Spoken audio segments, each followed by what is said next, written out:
And we're good. Should be live. Should be live.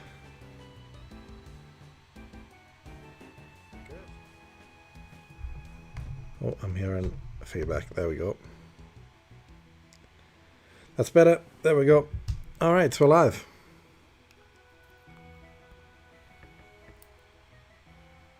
Apologies for the slight delay on starting there. I was just about to click start and then realised, oh wait, my microphone isn't even plugged in. So, yeah, that wouldn't have been good.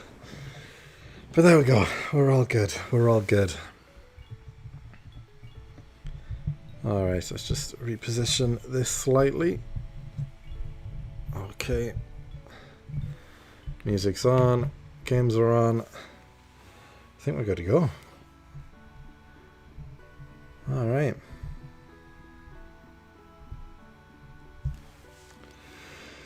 Straight back to it then. I mean, it's been a few days since the last stream, but I haven't recorded any Rootmaster since then.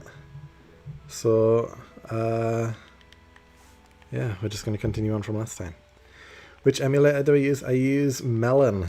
Melon 3D, I think it's called. Is it Melon 3D? Melon DS, sorry. Not Melon 3D, Melon DS.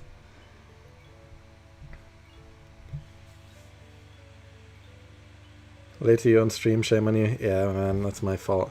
I was literally about to click start stream, and then I was like, oh wait, my microphone. I don't even have it plugged in.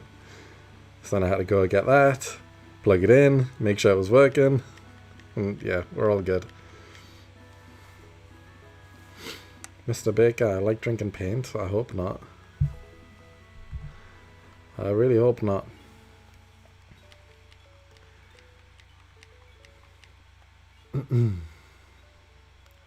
Alright, let's do an early prediction, guys, because the last time I streamed, literally 2 encounters after I said, when do you think I'm going to get the encounter, we got the shiny. So, I'm going to ask again now, while it's still early. At how many encounters am I going to get a shiny here? We can probably get about 4,000-ish encounters done tonight, which puts us pretty close to odds. That is, if we get another under odds shiny. So we'll see. Wouldn't mind it. Wouldn't mind it, but we shall see. We've had 3 under odds shinies in a row now. 4,600, 3,400, I believe, and then 1,600. So we're kind of due a bit of a longer hunt, but, you know, there's no rules to shiny hunting. I could get 10 hunts in a row, which are under 1,000. Or I could get 10 hunts in a row, which are over 40,000. As unlikely as that is. But it could happen. Thanks, Groovy. Appreciate it. For anyone in here right now, I uploaded a video like 3 hours ago. Something different, not Rootmaster related. And you know when you upload, well, I mean, if you've uploaded before, you know when you upload and you just have a feeling that the video's not going to do well. Well, yeah, this is one of those. While recording it, while I had the idea and everything, I thought, you know what, this has potential to do good. This has potential to be a decent video. And then I uploaded it, and then I seen how it was doing after like 30 minutes. I was like, this has got like 1/6 of the views that a Rootmaster video would have. Doesn't Pachirisu have static? This is the great debate over every single stream I've done over the past week. No, it doesn't. There is nothing that I can catch with static this early in the game. The first thing with static is in the Trophy Garden in Gen 4, which is Pikachu. So not until basically the end of the game, so there's nothing I can really do to speed up this hunt.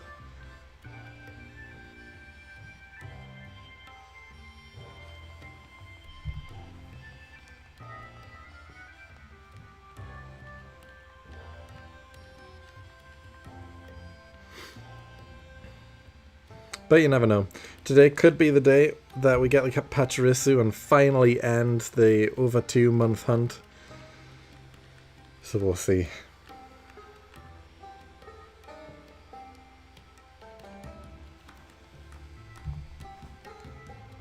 I just want to move on to something else. Obviously the Drifloon is next, which will be a fun one, hopefully a short one because it's just one phase as well.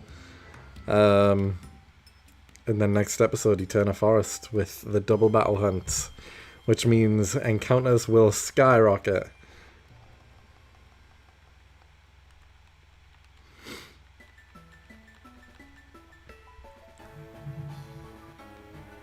Only has run away and pick up. Yeah, exactly. I'm hoping that the shiny I find has pick up, just so that I can keep it in the party and it just gets a bunch of items all the time. That'd be good. And get the cheeky occasional rare candy, a few other things as well, which might be helpful now and again. Wouldn't mind it. How do you control all the games at the same time? Well, I have 6 versions of the emulator open at once. So I've just opened the emulator 6 times. And then I've plugged in my PS5 controller. And I've just mapped all of the buttons to the PS5 controller. And then I'm using that to play the games. I doubt there's many people who play Pokemon games with a PS5 controller, but I am one of them. And that's how I'm playing 6 accounts at once.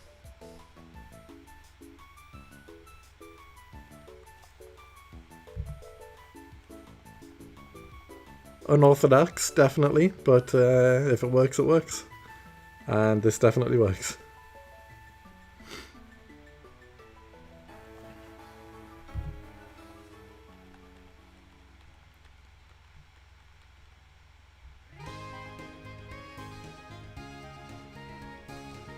I'm wondering also if this stream is going to help or hinder my newest video that I upload, since this is technically kind of like a second upload on the same day. I'm wondering if it's going to bury the previous video that I uploaded earlier, or if it's going to help it because people are going to tune into the stream, hopefully, and then also see, oh, I've uploaded earlier today, and then check the video out. I'm not sure. I guess this is like a test run to see how it does. But I'm already not expecting great things from it. It seems like any video that I upload that isn't Route Master is doomed to not do too well, honestly. I know my place, and I know I need to stay in my lane, I guess. So back to it. I'm doing my first run on...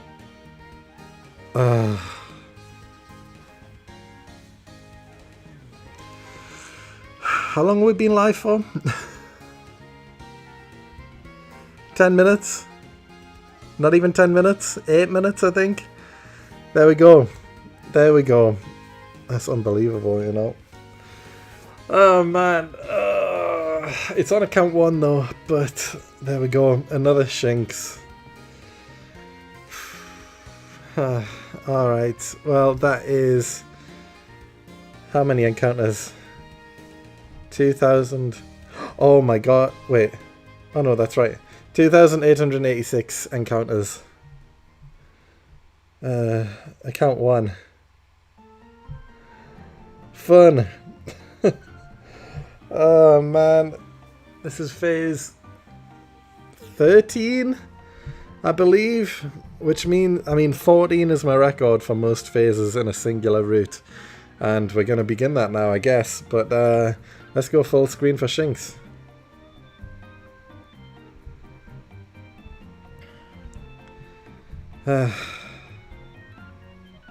What did I say? I just asked you guys, when do you think the hunt is going to be? Literally like 2 minutes ago. No one even replied. No one even gave a prediction. And here we are. We have a Shinx. We just broke the phase record. We haven't yet. We definitely haven't yet. I can even double check the count. Hold on. Let me double check. So we have 9 from the previous episode. 10, 11, 12. This is phase 13. Yeah, so next phase is to tie the record. If we don't get Pachirisu next phase, then yeah, we've got a new record for most phases in a single hunt. Alright, well... Here we go. I'm actually going to count how many Shinx do we actually have now. We've killed one by accident, but how many have we found shiny now? 1, 2, 3, 4, 5, 6, 7, 8, 9, 10. This is Shinx number 11. This is the 11th shiny Shinx in the series. And we've killed one. So this is the 10th that we're hopefully catching. But the 11th that we found. Man. Alright, let's bring Zubat in here. And just lower the health down a little bit. And hopefully catch it, I guess. Because we need a 10th Shinx. Obviously. What attack is this? Oh, Astonish? I didn't even know Zubat had Astonish.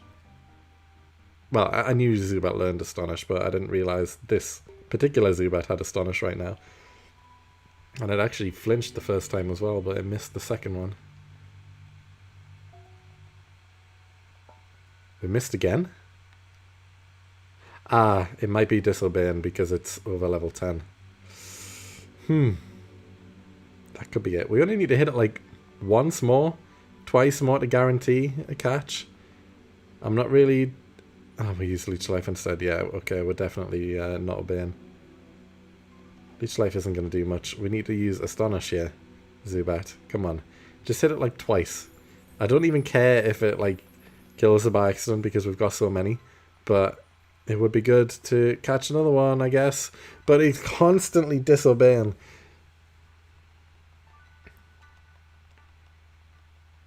Come on. We used Confuse Ray. If it hurts itself in confusion, that does. I guess that's something. It's extra damage, but it's not going to. Just hit one more Astonish. Just one. Just obey me once. That'll do. That'll do. We're under half health. Okay, let's start throwing balls. We have a decent number here. Yeah, let's keep throwing. Let's just throw. This will probably do it, to be fair. One is likely enough. 1, 2, 3. There we go. Alright, Shinx number 11 in the series. 10th caught. Alright, let's go to the Pokemon Center and check the nature. Nature check, guys. Come on, get your predictions in. What nature is it going to be? Let's see who gets it. How many Pokeballs did I have left actually as well? I might need to buy some more. We have 8. Okay, we're good.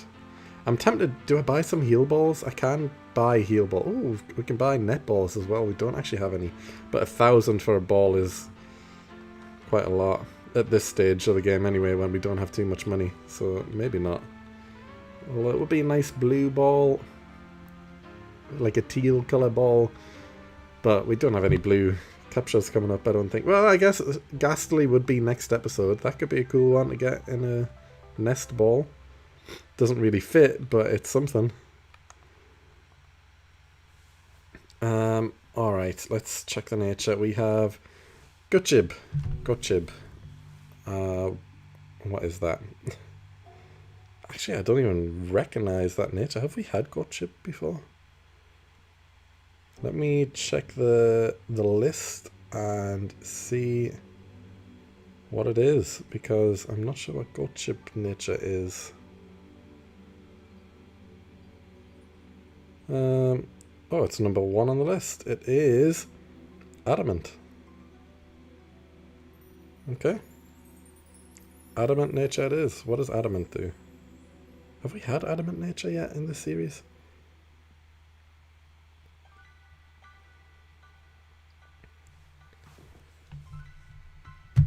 Alright guys, we have Gutchib nature, which is Adamant, which increases the attack by 10% and decreases special attack by 10%, which is kind of fine for Shinx, because Shinx is more of a physical attacker. So this has quite high attack. 19 attack, 12 defense, 13 special attack, 13 special defense, and 16 speed. So, you know, the two top stats, attack and speed, expected. We have boosted attack. I don't mind it. I don't mind it. So yeah, another Shinx. That is phase 13 complete. Now we move on to phase 14. Will we tie the record or will we break the record? Just give me Pachirisu. Alright, let's go. Oh my god, guys. Oh. I've just realised I didn't record that. Yeah, I've got the live stream, but I didn't press record, so I don't have a recording of it. I'm gonna have to download the stream video. I'm gonna have to... Someone remind me, if you're still here at the very end of the stream, I need to download the stream at the end, so I have footage of that Shinx, because I forgot to click record. That's annoying, but it's okay. I mean, we've got this recording. I can download the YouTube video, so it's fine. It's not the end of the world, but yeah, I forgot to click record. My bad, but we're all good. Looks like I tuned in the right moment. You kind of did, Stan. I mean, we've got a shiny, but it's not the one we want. Back to the grass we go, and the hunt will continue. So let's just save here.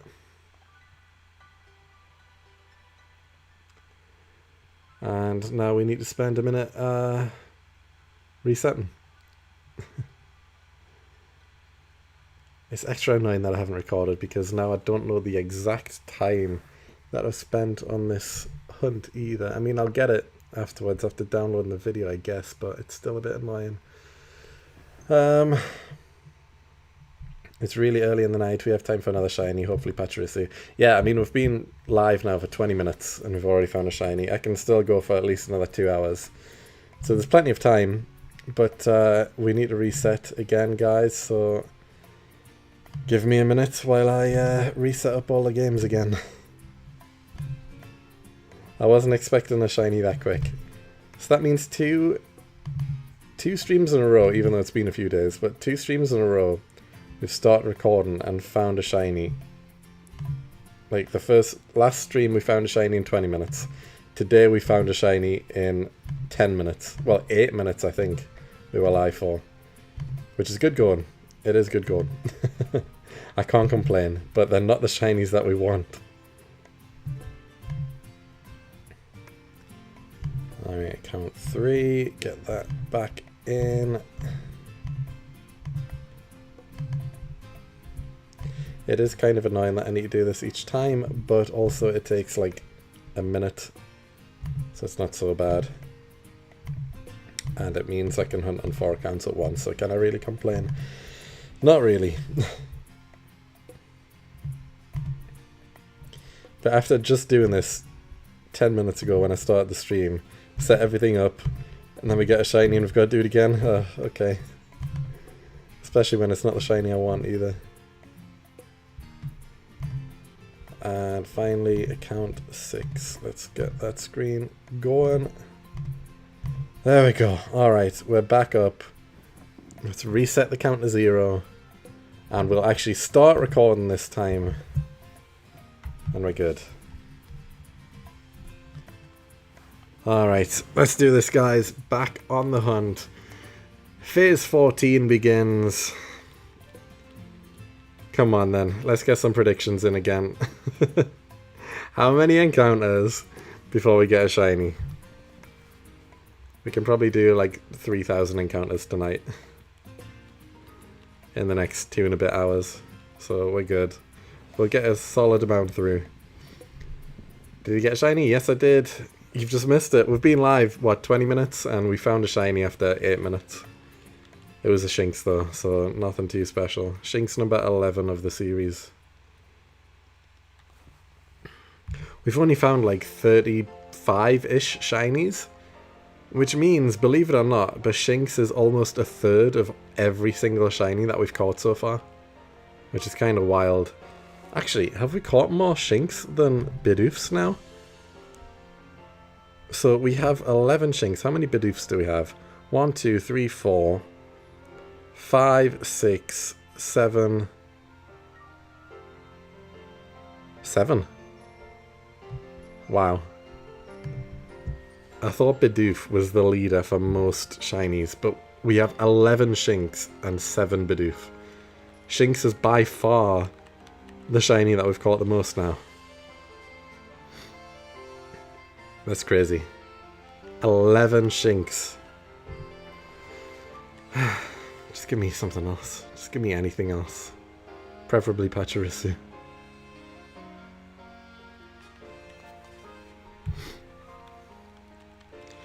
And also, do you think this phase will be the one? Or are we going to break the record for most amount of phases in a single area? Because it needs to be this one, or there's going to be a new record. This is to tie the record at 14. But the way we've been going, it seems like it's never going to end here. It really does. It feels like we're never going to end. But we've got to at some point. It has to happen. We're over odds. It's just a matter of time. But it's got to be sometime soon, surely. But when you see these encounters popping up right now, you can see, like, we're hardly even seeing any Pachirisu.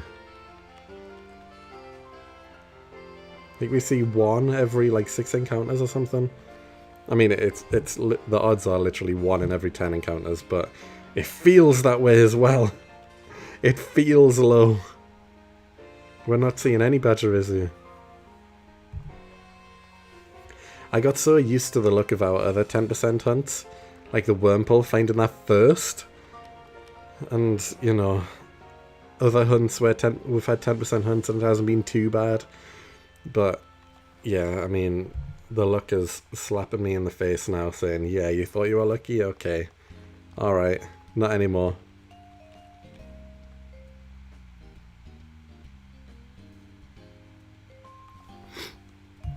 I think we'll get a shiny Shellos next as well, you know.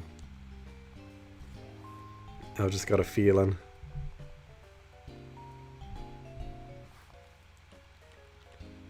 Hello, hello, Elias. How's it going?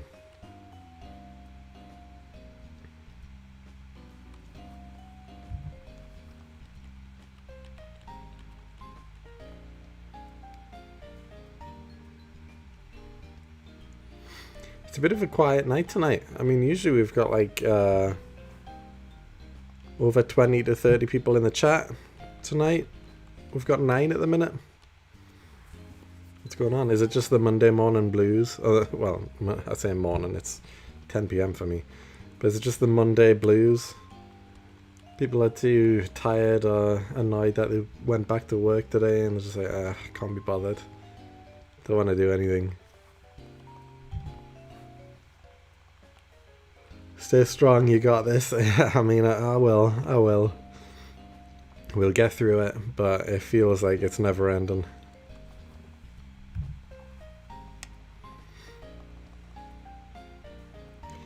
Trying to make some custom tiles for my little game, but I gotta take a freaking break.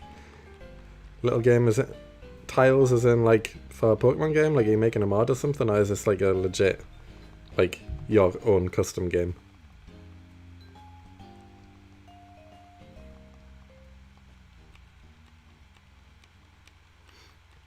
I'm currently 2,955 encounters in on a shiny Darkrai on my DS, but watching your stream while hunting keeps me motivated.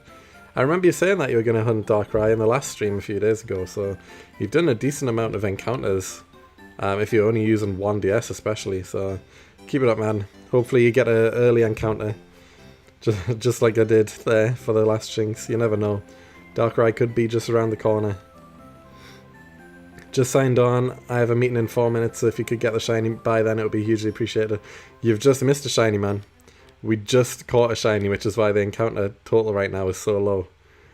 We found one 10 minutes ago. It was a Shinx, though. Shinx number 11 of the series, so you didn't miss anything interesting. I saw a Pokemon fan game. Oh, nice, nice. The video I uploaded earlier today, like 3 hours ago. I made some custom sprites for it. The video's not doing well, and I don't think it will do well. I can tell instantly after the views after 30 minutes if it's going to do well or not, and it's not looking good. A Root Master video would have like 500 to 600 views by now in 3 hours, if not more. But this has like 100, so yeah, not great.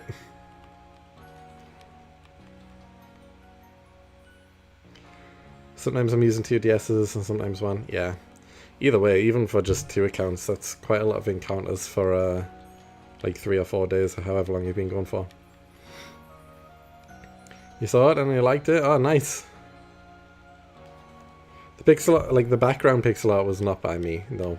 But I did, well, I put it together.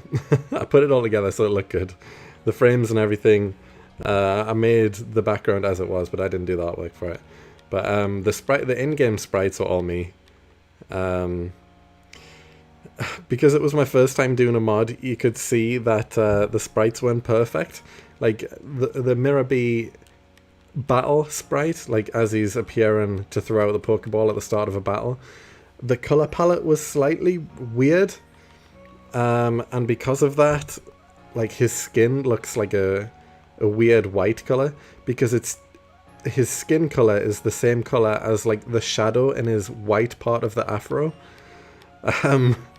So yeah, his skin color's a bit off, but it's my first time trying to make these sort of sprites. I didn't realize the amount of colors I could use, how it would work importing them into the game and stuff.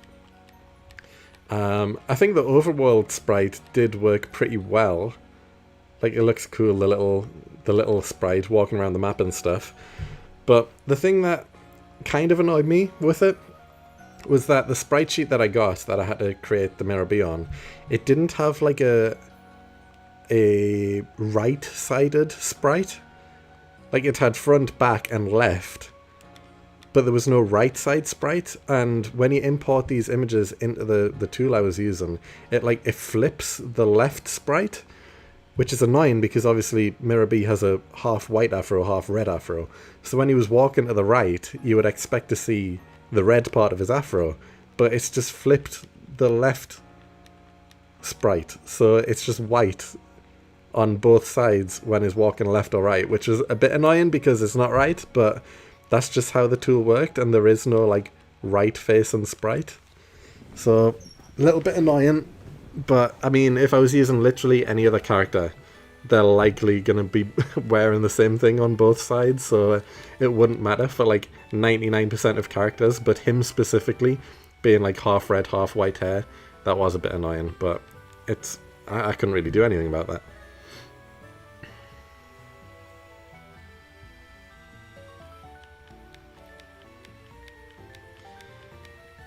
Good luck, Kaiko. Kaiko? How do you pronounce it? Is it like Kiko or is it Kaiko? Let me know. Yeah, I'm not really a Zelda fan, to be honest. I never have been. You learned how to pixel art by sprite editing. It's a good introduction. When I was a 12, 13-year-old on some of the early days of YouTube, I made custom sprites of Pokemon. And there used to be like sprite contests on YouTube, and unfortunately all my videos are gone now of it, like deleted permanently. But I used to host contests on YouTube of like making sprites, and what I would do is I would make custom sprites using parts of other Pokemon. And some of them were pretty good. Some of them not so good. But yeah, I used to do that. Oh, actually, I've got them all. I found them like a few months ago. These are from like 2011, 2012. I've got a folder full of old sprites. Hold on, let me see if I can find it. If I can find this folder right now, I'll show you guys on stream. I swear I downloaded it. You might need to give me a second here because I'm going to have to find it, but I can show you some of the sprites I used to make as a kid. I don't even know what it'll be called.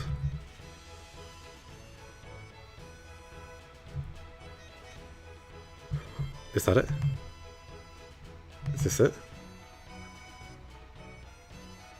Oh my god, guys, I found it. Keiko? Ah, okay. Alright guys, I'm gonna show you something that yeah, this is gonna be fun. Alright, can I switch to screen capture? Hold on, the screen is gonna go dark for a second.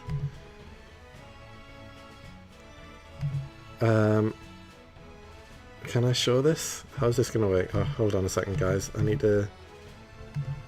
Hold on. Everything's going to look a bit dodgy for a second. Hold on. I need to open it. I'm going to show you my sprites I made as like a 12-year-old. Hold on. Is this it? Oh my god, there it is. Guys, hold on. Let me make this a bit bigger.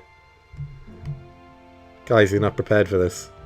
You're not prepared. Look at these. Okay, some of these are custom ones. This is a custom one.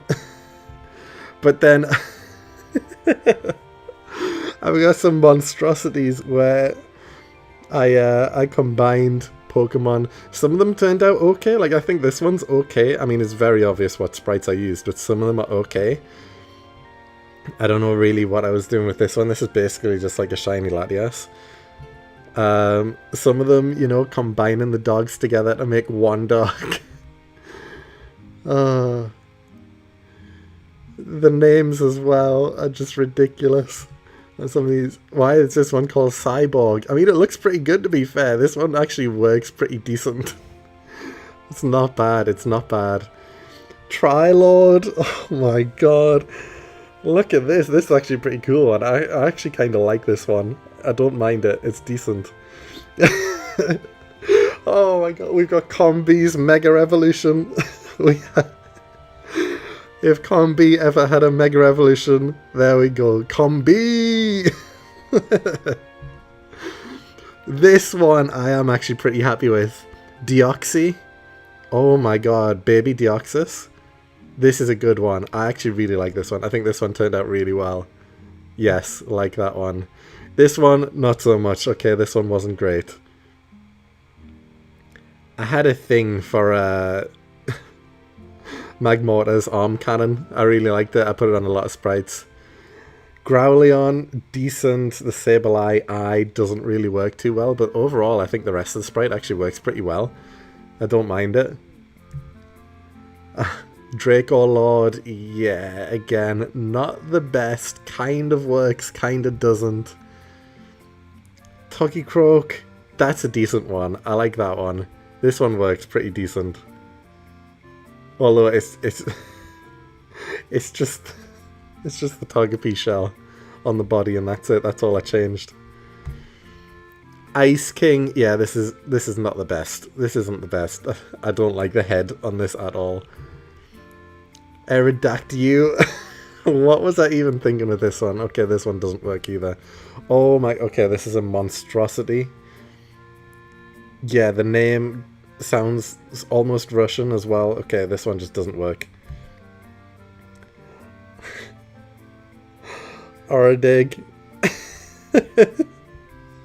I don't even know how this one really works, but there we go. An Arbok that used Dig in action. The three birds combined. Again, I don't really think the flames work too well on this, but it kind of almost works a bit. Somewhat. Baby Entei, now that's a good one. That one worked pretty well. I do like Baby Entei. Baby Raikou as well. Again, great. I think that one works. Baby Rayquaza. I had a thing for making baby forms of all these legendary Pokemons. Baby Rayquaza, again, kind of works with the Dratini body. Nice. Oh, Bagley. Starly and Bagon together again. Almost sort of works a bit. I don't know. Why have I got Batman here? This is my first custom trainer sprite. Which it works. It kind of works. It does. I should really upload this somewhere. But there we go. We've got Batman as well.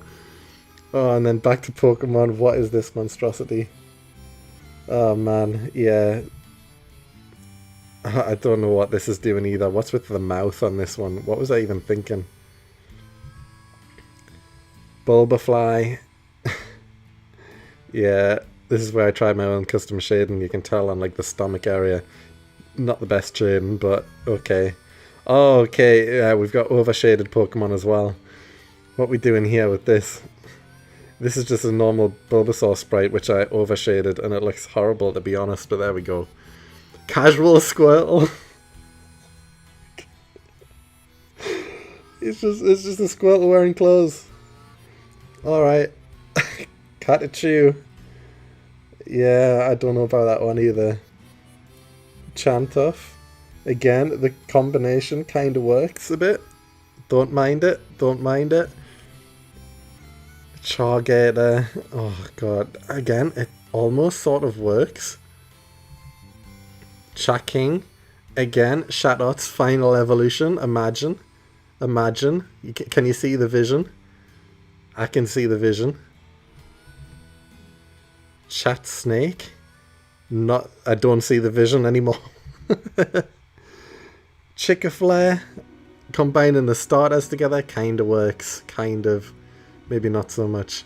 Q-Saw. Again, kind of works to be honest. Dark Oxys 2. No. Death Gone. I am running out, by the way, guys. We'll get to the regularly scheduled content in a minute. But we're getting close to the end here. Death Gone. Again, it's not bad. It's not horrible.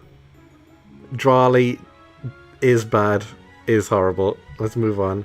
Driftina form. Oh my god. Yes. I remember. Imagine if Drifloon, because obviously balloons can be kind of any shape. Imagine if Drifloon had different forms where there were just different Pokemon. This is a good one. I like this one. I do like this one. Evigon 2. Again, I just put the head on Porygon. Nothing special there. Electar. It's just a colour swap. Evolved Shaman. Sort of works. Flareazard. Don't know what I'm doing there, but okay. Flogon 2. God of Flame. Again, I like this one. Again, back to the hand cannon. Really good, really good. Where are you from? I'm from Newcastle, England.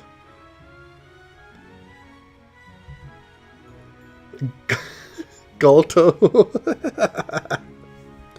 That's a good one. There we go. That's what Ditto would look like if it transformed into Golduck. I love how it's 50-50 cool or cursed, nothing in between. That's very true. That's very true. Groudon origin form. What was I thinking here? Why was I spelling form with an E at the end as well? Yeah, that doesn't really work. Growzard. Again, not the best. Hitmonmew. Huntbess. Just combining the two together. It was just a recolor pretty much. Ice Kid. I do like Ice Kid. This is one of my like best ones, I think. I really like Ice Kid. I think Ice Kid is really cool. Ice Warrior. Obviously the next evolution up. And again, without the sword, in case you wanted a non-sword version. Kangasklax. Look at the custom sprite inside the stomach, the baby Kangasklax. Incredible. King of the Sea. Don't know what I was going for here with this one, but okay. Again, back to the arm cannon. Mewgon. Did we not have this earlier? Maybe. Mewoxis. I had a lot of Mewtwo ones. Monolax. It kind of works, almost, I think. Merkloom again, back to the balloon ones. Yeah, cursed. No, thank you. Porygator. What is this? This is awful. This is just a drawing on paint. Pwn Master. Pwn, spelled P-W-N. Oh my god, you can tell how old these are. Polyfree. Rotom Go-Kart form. Now that's art right there. That is art. I don't know why I didn't make it orange. I mean, all of the rest of them are orange in their different forms, just with a different outline. Don't know what I was thinking on that one. You don't know what I'm thinking on this one either. Why has it got like an emo haircut? Short-fetched. Kind of works. Evolution of Farfetch'd. Short-fetched. Sneeze Growth. Again, this is just like a mutant at this point. Snorking. What is the mouth doing? Snorpedo. Oh my god. Wow. Wow. Swelotto. We're getting close to the end here, guys. Oh, you've got my old username. That was my own custom sprite. My old YouTube channel username, UnknownSB4. This is the trainer sprite I used for it. And we're somehow not at the end yet. Whale Auger. Look at that. That's actually a pretty good one. I like that one. Is that a revamp? Oh, this is just recoloring the old sprite to the new colors. And that's it. That's the end, guys. What a blast down memory lane we have. Wow, what a time to be alive. We just wasted like a good 10 minutes doing that, but it was worth it. It was worth it. Incredible. There you go, guys. That is what I used to do as a 12/13-year-old. I made all those sprites. So yeah, making those Mirror B sprites, it was something I haven't done in about 18 years. But yeah, it was fun to actually make them again. Although I've never made like the overworld sprites before, so having the tiny little sprites, I've never done that. But the trainer sprite, I thought that one actually worked out really well. The back sprite, I feel was just ruined by the fact that the colors didn't really match up well in the importer. But I think the sprites themselves are still pretty decent. It's just the colors got messed up when imported, that's all. Otherwise it would have looked a bit better. But yeah, back to our regularly scheduled content. Oh, I've just realised, guys, I'm on the wrong screen here. There we go. I have been going on 6 screens, but you've only been seeing 1. There we go. We're back to 6. No shinies, though, in that minute of doing a few encounters there. You need to watch the video tomorrow. Yeah, it's a pretty short one, you know. It's under 15 minutes. I was really surprised because it's got a full run of Pokemon Ruby in there in under 15 minutes. But it is literally just basically a gym leader speedrun. I forgot to adjust the games. I did now. Don't worry. I adjusted them before your comment. They're all good.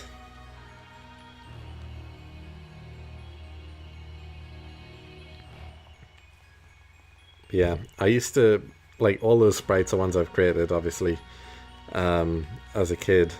And like I said, I used to host sprite contests on YouTube.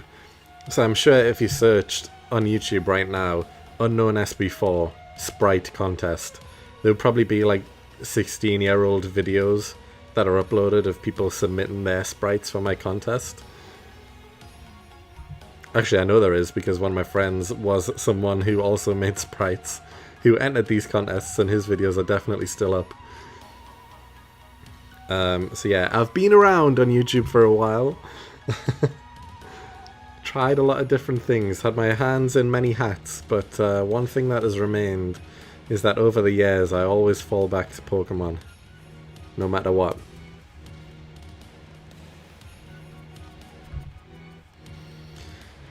I love the fact, because I uploaded all these on PhotoBucket like 20 years ago when I made them, and I thought I'd lost that account forever. I never used PhotoBucket. I used it for this 20 years ago, and then that's it. And for some reason, this was only like 2 months ago, for some reason I just so happened to remember all these sprites, and I thought, oh, I wonder if I've still got that PhotoBucket account with everything uploaded on. And yeah, I did. I managed to log in, everything was all there. I actually, because the account is so old and hasn't been used in that long, I had to pay to unlock everything that was previously uploaded, because they had been sitting around in the server for that long. They're like, if you want access to everything you previously uploaded, you've got to pay. I was like, oh, okay. So I spent like £2 or something. Like, it was cheap, it was very cheap. But I spent like £2 just to get all those images back, and the first thing I did was download everything, cancel the membership, and then close the account. Because I'm not paying for a PhotoBucket subscription. Come on, PhotoBucket, who do you think you are? But yeah, I did get all those sprites back, and I have no use for them at all, ever, for any reason. But it's just like a trip down memory lane, you know? It's something cool. Weezy, I'm good, thanks. How are you, man? How are you? You just missed out on all my my previous sprite days. Ah, man, a trip down memory lane. It was fun to look at those again, though. Some great, some disastrous. But yeah. I think my favourite one out of that bunch, though, is definitely the Baby Deoxys. I do really like that one. It's just a good sprite, and I think it works well, really. It just does. It just works as a baby sprite. I don't know why I had a thing with making so many baby forms of different legendaries and stuff, but some of them worked. Some of them did. Baby Deoxys definitely did, though. And I like the Ice Kid one as well, which was near the end. The evolution line, Ice Kid and Ice Warrior. Although Ice Kid was definitely better. Again, I feel like I was just better at making like baby form Pokemon. Like first evolution Pokemon. Don't know why, but yeah. You shiny hunting too on Black 2? Good luck, good luck. What's your current hunt? Anything interesting? Because I'm going to be forever stuck on Pachirisu here, so knowing that someone in the chat right now is hunting for something else, good luck. Because this Pachirisu is never going to show up at this rate. 2 Pachirisu at once though, it's a good sign. I still don't think we've had 3 at the same time, maybe? Or 4? We might have had 3 a few times, or 4. Seeing 4 Pachirisu at the same time, I think the odds of that are massive, so we likely have had 3 Pachirisu show up at the same time. It's like 1 in... I don't even know. 1 in 10, 1 in 100, 1 in 1,000 for 3, 1 in 10,000 for 4. The 4 Pachirisu showing up at the same time. 1 in 100,000 for 5 at the same time. Which honestly, we're close to like 100,000 encounters on this route, so the fact that we haven't seen 5, we're about at odds to see 5 Pachirisu at the same time. 1 in a million to see 6 Pachirisu at the same time though, so it's likely not going to happen. But the 5 at the same time, we're almost at odds of that, believe it or not, which is crazy. We've done about 100,000 encounters just in this one patch of grass.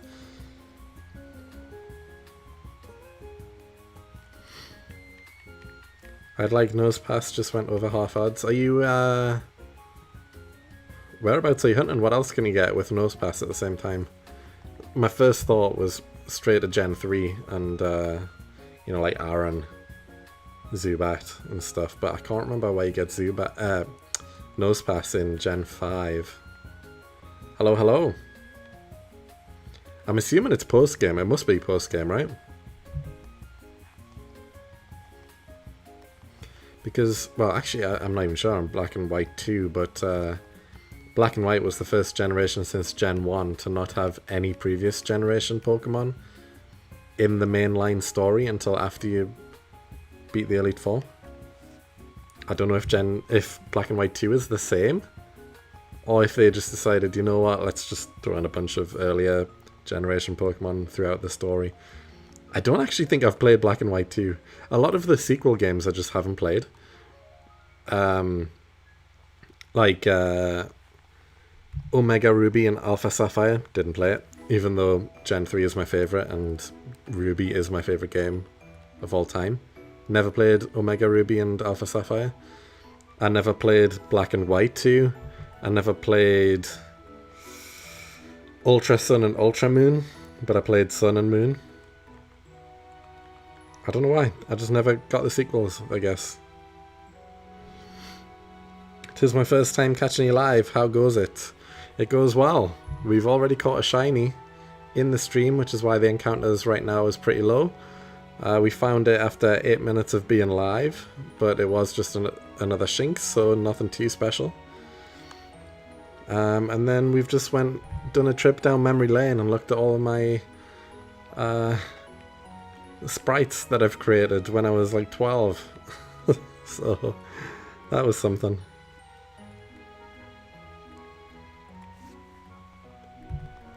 You can get Bulldor, Tynamo, Joltik, or Ferroseed inside this cave. And you're looking for Nosepass? Interesting choice. I would say almost all of those Pokemon I would prefer over Nosepass personally. But you do you. You do you. Are you streaming again this week? I'll likely be streaming tomorrow. I won't be streaming Wednesday. And then Thursday will be the Sapphire Dream Team stream. So yeah, we'll at least stream another few times this week. Just not on Wednesday.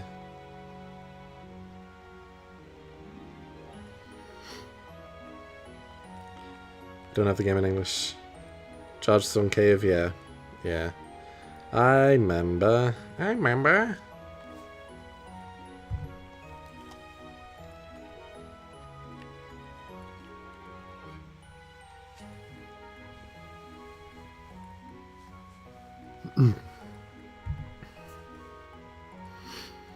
yeah, doing that Can Mirabee Can Mirabee become Pokemon Champion video, it made me realise that if I wasn't doing Route Master, I could upload like a unique video once a week at least, easily, because I only started recording the Mirabee video on Friday night, and I beat the entire game by Saturday.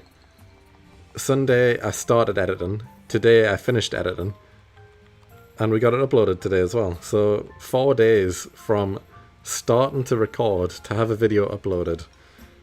And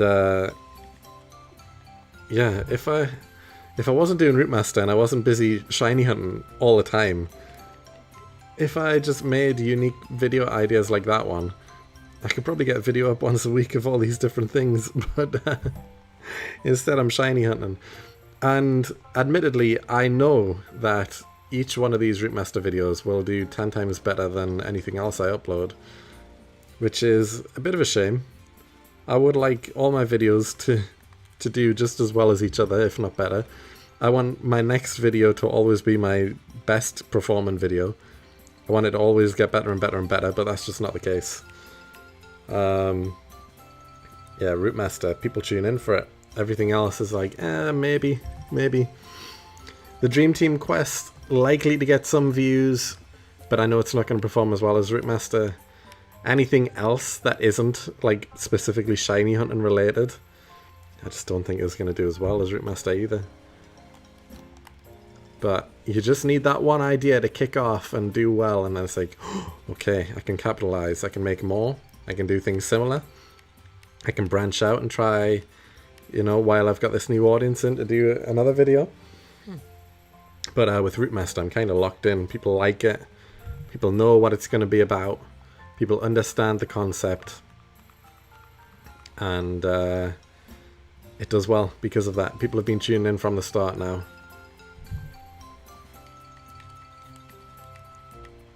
But yeah, it is a little disheartening to know that people, like, I'm not saying everyone, but a good portion of subscribers that I have are here just for Route Master. And they don't care about anything else that's uploaded. They say, I'll skip this one, it's not Route Master. I wonder if we will ever see anyone end a Route Master challenge on any game. Well, if anyone does, it's going to be years away yet, since the idea was only created at the start of this year, and we are 7 to 8 months in, and I am just past the first gym, about 3 episodes away from the second gym. Poseidon is probably the second furthest along. I'm definitely the furthest along right now, but I've also got the most episodes out. But Poseidon is close to the first gym, probably like 2 episodes away.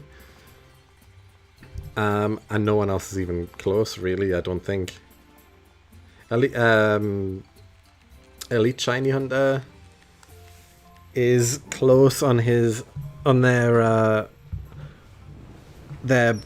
black and white Route Master, but that's because the first gym is literally like episode 3, like episode 4. So it's very early on that you face the first gym in black and white. But they're close to doing that. But everyone else, like, there's only about a handful of people who are actually doing Route Master series, and a lot of people have given up. I've probably seen about 10 people upload a Route Master series, I've seen about 5 of them upload 1, maybe 2 videos, and then they haven't posted in months now, assuming because of they've given up. Just because like views are low and it takes so much time, which is understandable. I get it. If I didn't get the views I was getting, and I was getting like 100 views per video, which some of these Root Master people are getting, I'd be like, yeah, the amount I'm putting in more hours than I am getting views, so no, I'm not going to do it anymore. So yeah, I understand people giving up because it's a massive commitment, and if there's no back into it, if people aren't interested and people aren't watching, then why would you commit potentially years of your life to doing a series for YouTube when no one's even watching? So I get it, I really do. But I want to capitalize on this because I am doing the Root Master. I do plan on finishing it someday, but you know, I can't only do this. I don't want to be known as just the Root Master guy, because if that's the case, one day when the series does finish, people are just gonna be like, oh, he's done. Well, not really interested in him as a person or him as a content creator. I just like the series, so we're not going to watch anything else. Which is why I do try these one-off videos here and there, because I want people to watch other videos that I make, because I don't want to be known as just the Root Master person. I want to be known as a Pokemon YouTuber in general, not just for one series. But, yeah. It is what it is. Hopefully my other videos do well as well. Someday. I just gotta get the right idea to boost things off.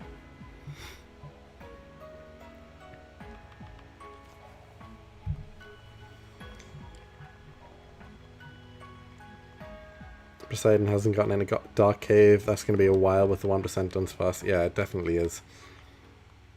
Luckily for me, I think pretty much every 1% encounter I can boost quite a bit. But him being so early in the game, there's nothing he can really do to boost the Dunsparce. And yeah, so far in this entire series so far, I've done about 400,000 encounters. That's not even halfway to the odds of a 1% chance shiny. So he could go 2 years before even being at odds for a 1% shiny. So I really don't know what he's going to do with Dark Cave and the Dunsparce. Is he really just going to hold out for potentially 2 years just to get one shiny? Without moving on, without doing anything else, just being stuck in the cave for 2 years, potentially? And that's just to hit odds as well? Like, if the Dunsparce doesn't want to come at odds, if it's double odds, for example, which some of these hunts have been as well, for some of the Pokemon I'm trying to catch, have been double, triple odds. Imagine if the Dunsparce just decides, yeah, we're going to be like double odds this time. He could be waiting like 4 years for one shiny. Is he really just going to put the entire series on hold?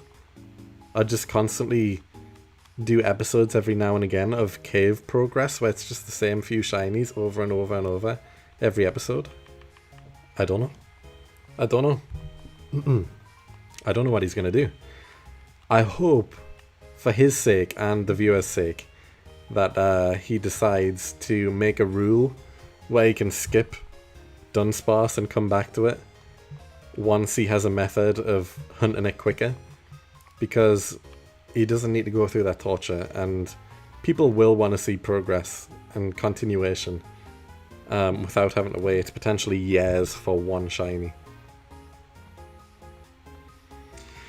Yeah, I've got a Togepi egg to hatch in 3 episodes time, which isn't going to be fun, but it's not going to be as bad as fishing. Nothing will be as bad as fishing.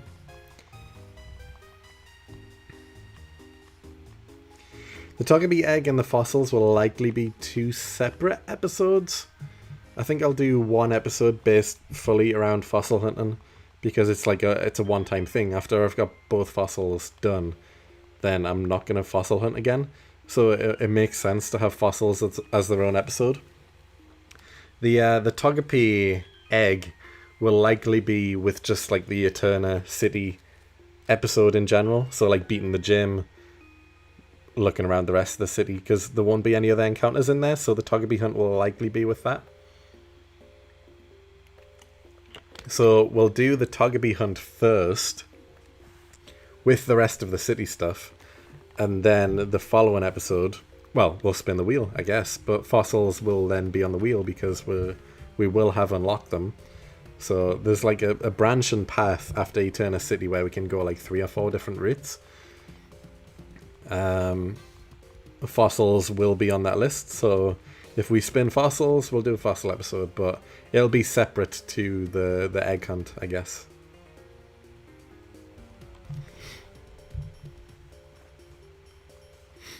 He could get the encounter boost with swarm mechanics, he could, but he can't do that this early in the game though.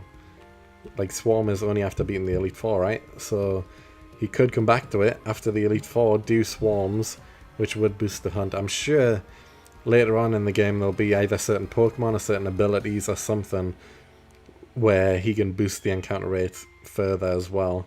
But right now, being as early as he is, there's not really much he can do, if anything.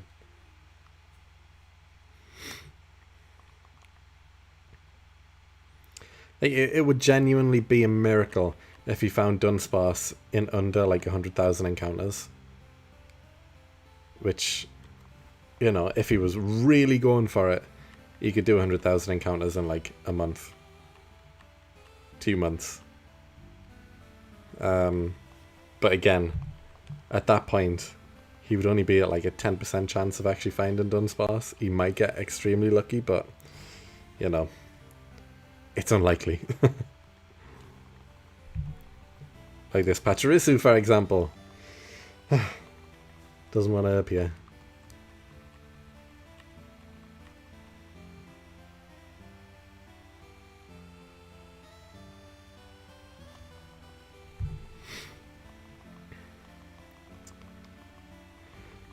Remember how naive we were an hour ago? Not knowing that in about 3 minutes time we were going to find a shiny. That was the life. Because we had just started the stream like 3 minutes late. We're about 2 minutes into the stream as of now, an hour ago. I asked when you thought the shiny would appear, and then 2 minutes later it appeared.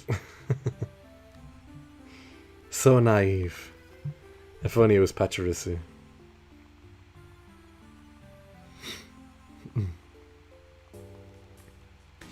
Will he go for some concepts on the Black and White or Black White 2 one day, since he didn't play the games at the time, as he said earlier?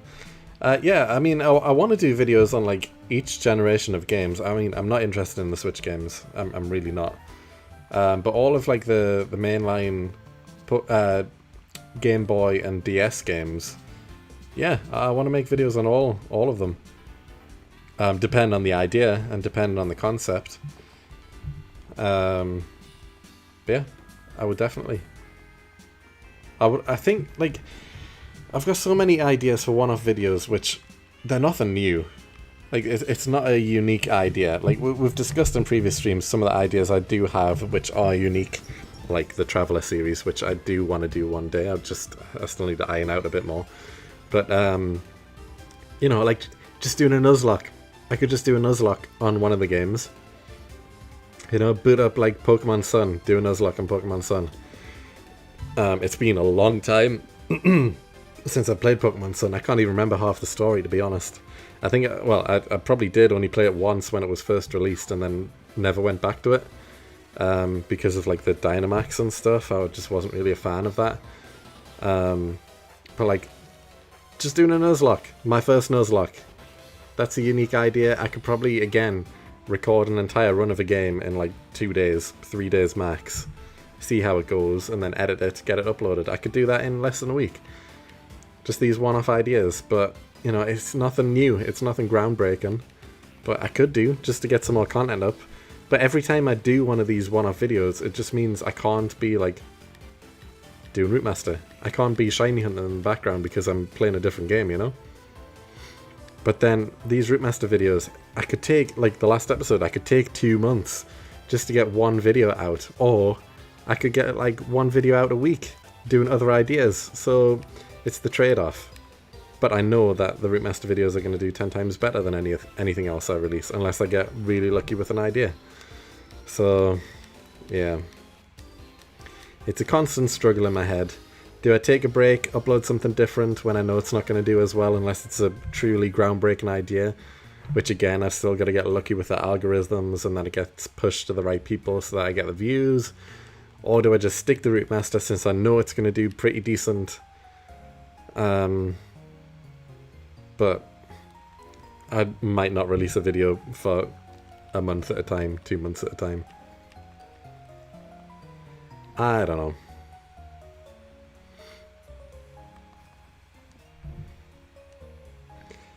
I just don't know how interested my general audience is of releasing other content that isn't Rootmaster. I mean, the views speak for themselves. Most people aren't interested. But yeah. I know some people will be, definitely. I know that, but you're definitely in the minority.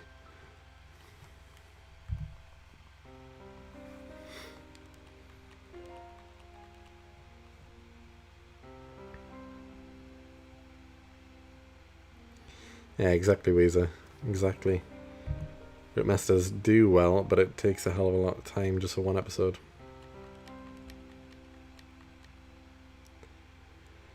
Like, I'm assuming you guys, I mean, you'll be more filled in than I am on Pokemon YouTubers, but there's like My Dry Bread, who is a Pokemon YouTuber, who every single one of his videos is beating X game, like whichever game, with X Pokemon, and that's it.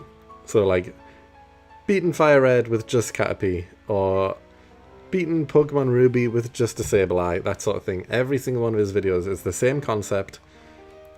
He just picks a random game, picks a random Pokemon, see if he can beat the entire game with just that one Pokemon.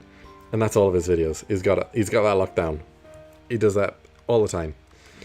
If I did that, I could release a video every week, pick a different Pokemon, different game, see what changes, and they would all do pretty similar. Because it's all the same concept, it's all the same idea, and individually they'll do well, I guess. But you know, that's it. They're never like, I feel like he's stuck. Like I'm using him as an example here, but I feel like there's not going to be a video that just pops off all of a sudden, because all of the videos are the same concept, the same idea, just a different game with a different Pokemon, and that's it. Like, one of them isn't going to do 10 times better than the other one, you know? They're all going to be pretty similar. You need different ideas to switch out and, you know, have a video do well and try different things, you know? But, yeah, he's in a position that I am with Rootmaster. He can churn out all of these videos, constantly playing the games, getting a similar amount of views, and just continue doing that. Whereas I can do that as well with Rootmaster. But I want to do more things. I'm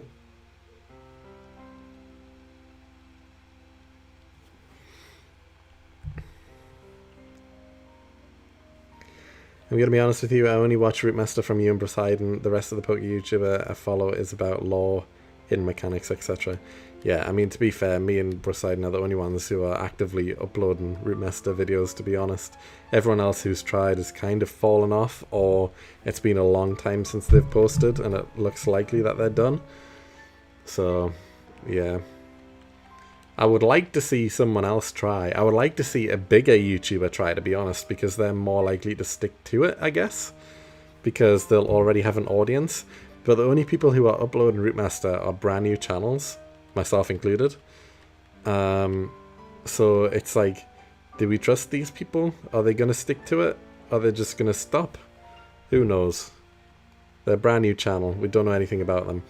If there's a YouTuber, like a Pokemon YouTuber, who's uploaded 100 videos or whatever, and they've got a decent following, you think, yeah, okay, they actually regularly upload content, they'll stick to it, and you'll have someone. But there is no one else doing it like that.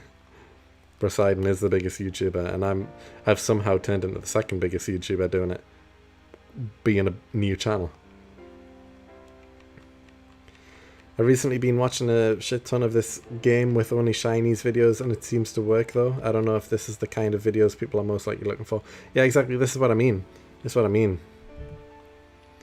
Like, so many people do the same thing. There was about 100 different YouTubers who, when Fire Red and Leaf Green came out, they were like, okay, we're doing a shiny only run of Fire Red and Leaf Green on the Switch. And that was it. Nothing special. It was just a shiny run of the game. Catching your party shiny, beating the game. It's not a unique idea. It's just, it works. It's pretty simple. It's nothing new. But people know what it is, so they click.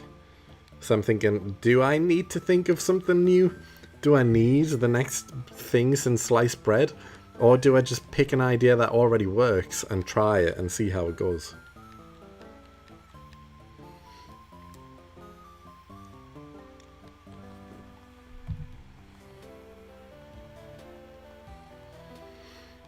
Which is why I'm doing the Shiny Dream Team quest on Sapphire. But again, I'm only hunting once a week, so it's actually going to take me a while to get through each individual episode. But, it's an idea that 100 people have done before. It's nothing new. It might do well.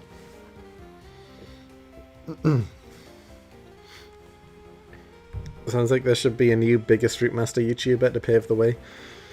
I would love someone big to come around and try it. Because again, that only boosts everyone else's series as well. If a big YouTuber came around, like someone even bigger than Poseidon came around and decided, I'm going to try a Route Master. If they did an episode and it did really well, people are going to search for Route Master videos and see, oh, here's these other YouTubers who do Route Master, and then that'll bring more more eyes to my content as well, since I'm currently the second biggest doing it.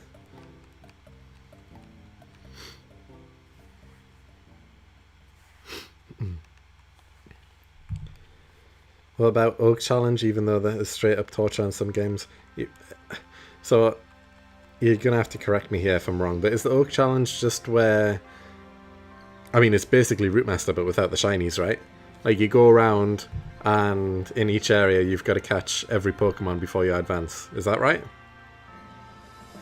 And also, like, if there's an evolution line, you've got to get one of each evolution. Right? So, like, in Fire Red and Leaf Green, for example, in Route 1, if I caught a Pidgey, I would have to catch 3 Pidgey. So then I've got 1 Pidgey, 1 Pidgeotto, and 1 Pidgeot. Is that right? Is that how it works? I have heard of the challenge, but it's been, like, I don't really watch Professor Oak challenges, to be fair, so I can't even remember if that is exactly what it is or not.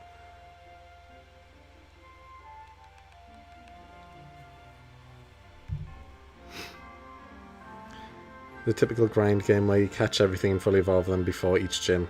Yeah, okay. Okay, so you don't need like 3 Pidgeys then. You just need to catch a Pidgey and fully evolve it before moving on. Alright. Again then, I mean, that's easy. Compared to like this Route Master series.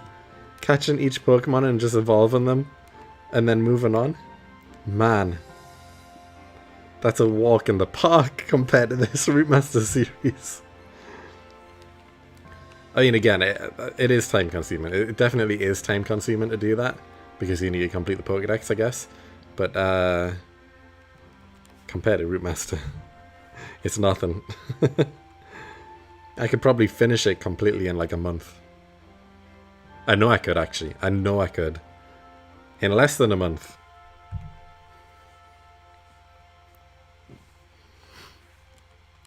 But again, to do something like that, I would need to stop Route Master to be able to focus and do it.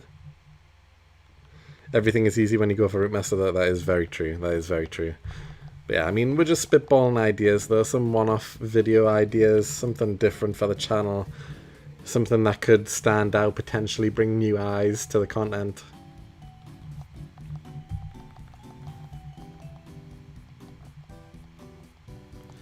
I'm in like a catch-22 here where I know that most people know Gen 1 the most. And the most popular game is Fire Red Leaf Green. I know that. It's arguable, It definitely is arguable, but it is the most modern, apart from Let's Go, Gen 1 game with the Game Boy graphics that people all know and love. So people like Leaf Green and Fire Red, admittedly. They just do, because of Gen 1. But I also know that I'm sick and tired of playing Gen 1 because everyone plays it, everyone has done everything, and is there really anything left to see in Gen 1? I don't even like playing Gen 1, I really don't. But then if I do a video on it, will it do better just because it is Gen 1? Potentially. Potentially.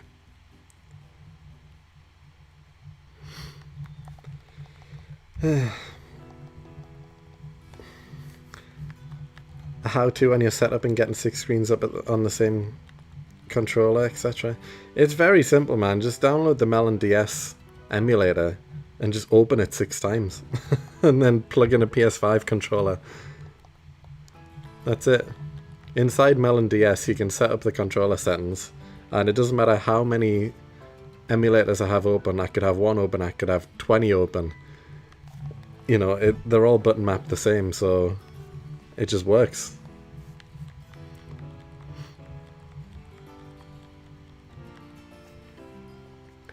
I finally catch a stream. Glocks, I remember your name. I swear you tuned in on the last one and posted like 1 message. I can't remember what the message said now, but I swear you posted 1 message and that was it. Because I remember your name. You have missed us getting a shiny though. We caught one 8 minutes into this stream. It was a very quick one, but it was just another Shinx. I love Adef's Pokemon content. He does challenges about NPC being able or not to go through Victory Road or gaining their gym leader status. I've seen some of Adef's videos. Am I even pronouncing that right? Again, I don't know. I've seen a few. Is he the guy who actually does all of the math, like videos, like the statistics chance in certain shinies being caught and all that stuff? I feel like it is because I remember that guy having like a short YouTube name, but I can't remember who it is exactly. It might be him.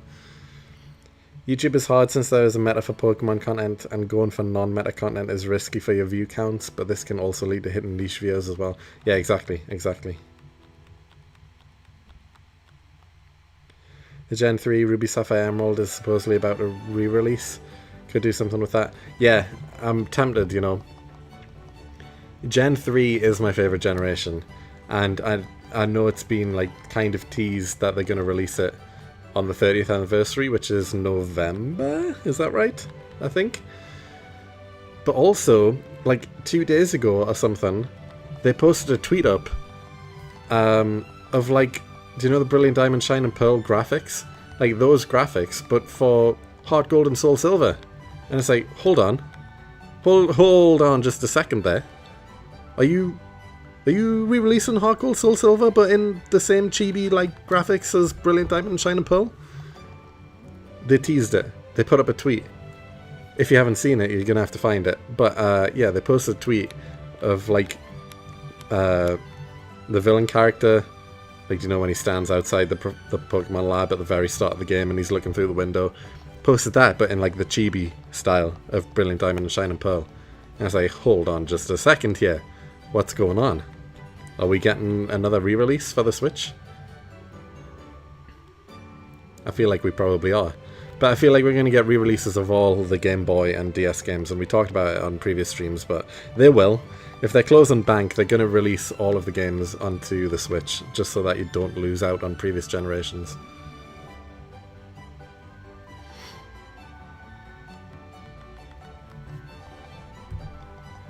We're the niche audience, I believe. Yeah, definitely. I believe so too.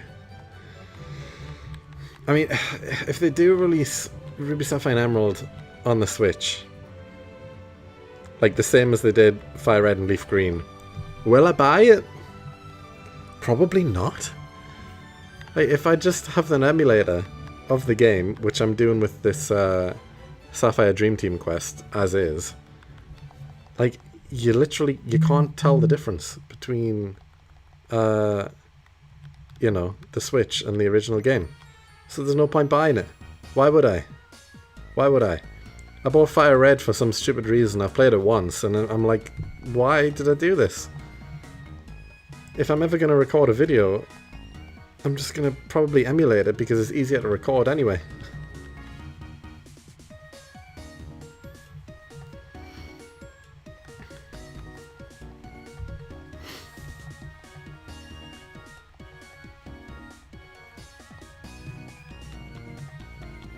So yeah, if any of these games are re-released on the Switch, I'm probably not going to buy them.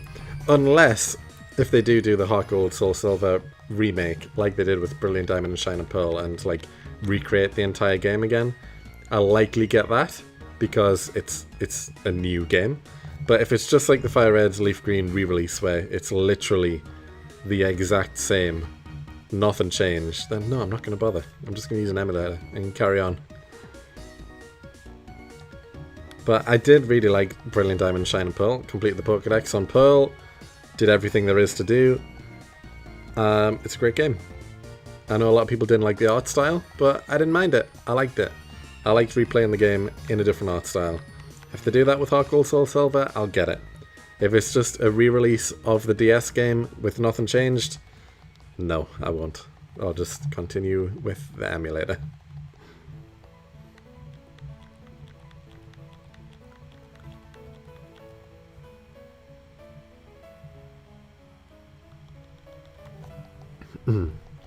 I recently caught myself into a frenzy where I'm buying way too much Gen 4, 5, 6 Pokemon games just to be able to do multiple runs where I can share everything with myself, since no one plays Pokemon.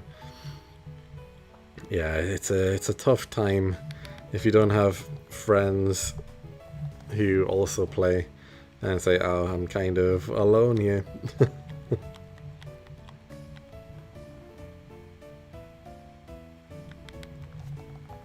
I've never been one for collecting and transferring Pokemon between games though. Like, I get it. And I'll do that for a specific game. Like Brilliant Diamond, Shining and Pearl. I bought both games just so that I could transfer the exclusives between each other so I could complete the Pokédex. But like, now that I've got the full Pokédex on Shining and Pearl, each individual evolution as well, I've got them all numbered in the box.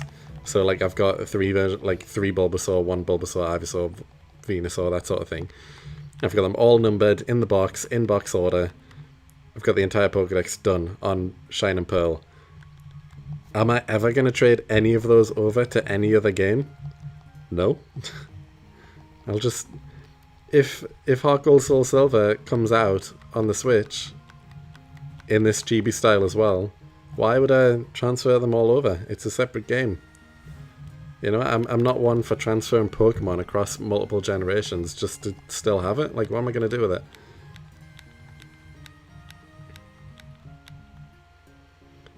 Brilliant Diamond, Shining Pearl would have been better with the quality of life stuff that Platinum added. Oh yeah, definitely, 100%. Fully agree with you there. And all of the post-game content that was just not there. Yeah, they should have done that. I don't know why they didn't, but it is what it is.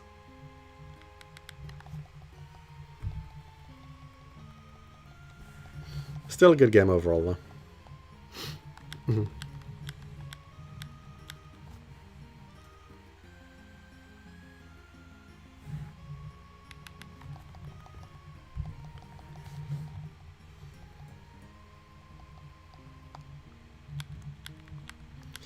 Well, we're over 1,250 encounters now. We are climbing back up the encounters here. We can still go for another hour, so we'll get close to like 2,500. Well, yeah, let's say we're going to end the stream at 2,500. That's the aim, because we'll probably get there in about an hour anyway.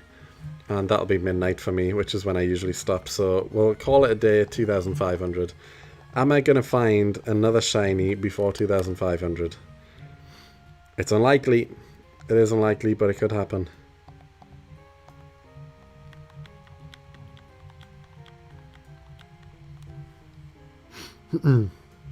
Heart Gold Soul Silver had some of the stuff from Crystal. Don't know what they were thinking. Yeah, but that was good though. It's good that they did that. remakes include in the bonus content of the third game. That's how it should be. I like the underground and Brilliant Diamond, Shine and Pearl. It was a nice way to put every Pokemon in it. I did 11 decks on it and was quite enjoyable, but it was sad to not be able to put furniture in the base. Yeah, that's true. Actually, I didn't even think of that, but yeah, definitely. I did like having a base. Although I'll admit, like, I didn't really make a base in my original runs of Diamond and Pearl, but I did in Ruby and Sapphire. Like the tree bases and stuff. Like the random holes in the wall. I used to make them. But again, I would never really flesh it out, and I would never really understand how to get all of the furniture and stuff. But I loved, because like in Ruby and Sapphire, every hole in the wall base was like a different shape almost. And trying to find a base with a good shape, I always enjoyed doing that. I was like, oh, this one's slightly different shape. I like this shape. We're going to build a base here. I can build things around this. But, yeah, they didn't have that in the remakes of Brilliant Diamond and Shine and Pearl, did they?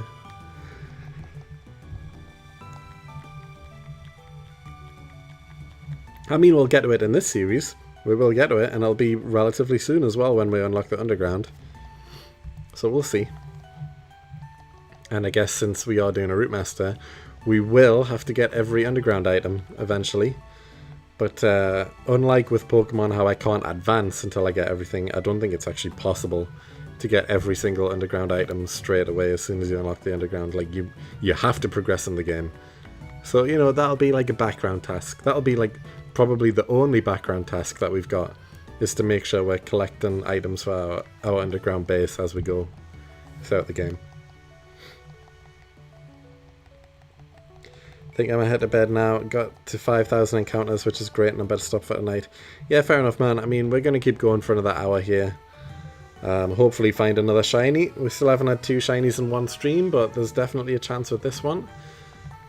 But yeah, hopefully I'll see you around maybe tomorrow.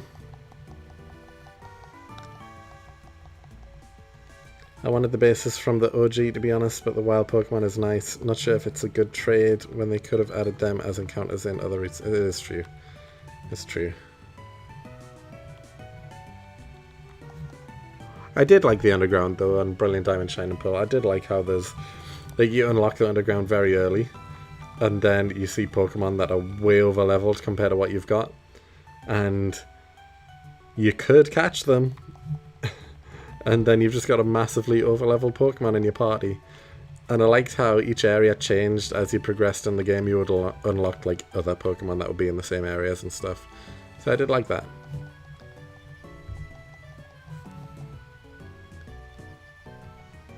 Yeah, see you next stream, man. Thanks for stopping by. I appreciate it. Thanks for getting involved in chat as well. Oh, if anyone's from the UK... What was the Chelsea score? It ended earlier. Around like the 60th minute was the last time I checked, and it was 3-2 to Chelsea.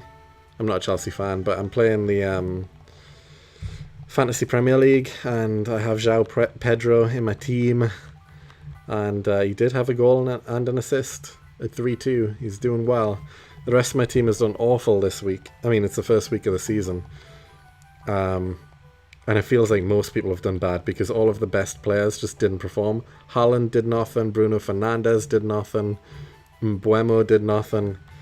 A lot of the top teams just lost as well, like Man United lost 2-0 to Hull. Spurs lost 4-0, was it? To Brighton. And it's just like, yeah, people are all over the place. Chelsea won 3-2. Oh, perfect. Okay, then. So I knew that the score was 3-2. I just wondered if anything happened in the last half an hour of the game. But great. That's great. Guaranteed some points with João Pedro then in my fantasy team.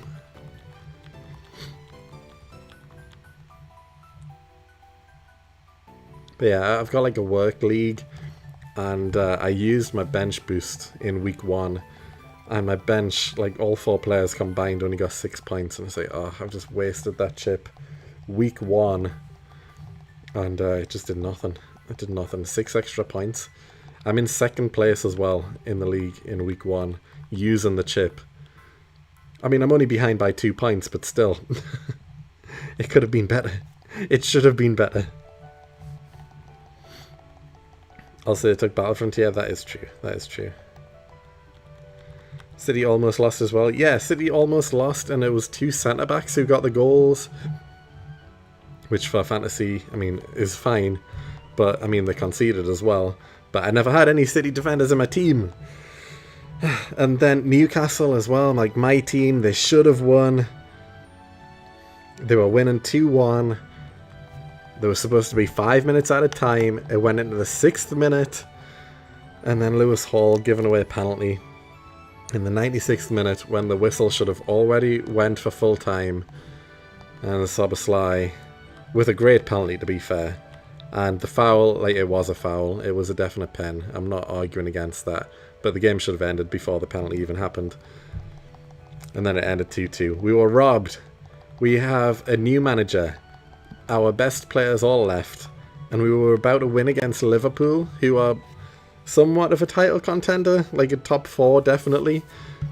It would have been a great start of the season with a win over Liverpool. And we just got robbed. It was a draw. Which, before the game, if it was said, you're going to have a 2-2 draw with Liverpool, people would have went, oh, I would kind of take that. With a very new squad, the players haven't played together yet.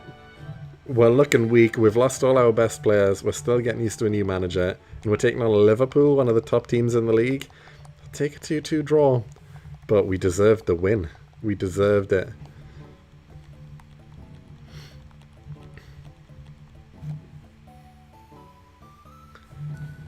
It is what it is, though. Maybe we'll do better next week.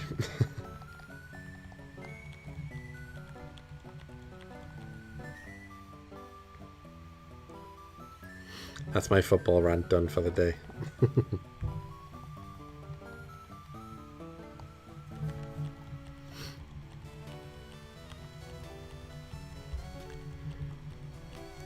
What do you think of Sean Sturr? He transferred from my club, Ajax. I mean, I only got that one game to base him off. I never really knew who he was before he signed, I'll admit. And yeah, he seemed pretty decent in the first match, to be fair. He was one of the better performing players on the pitch, so yeah, he looks good. If he can keep it up, then great. He'll be a great player for the team, definitely. So a good start for him. He just needs to keep it up.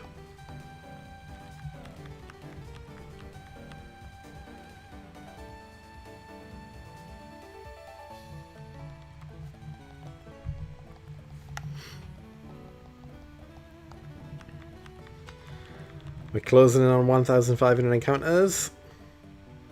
No shiny to be seen yet. Although this would be another very early encounter if we did.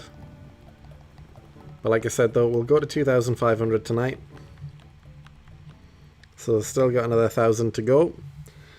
There's a chance. There's a chance.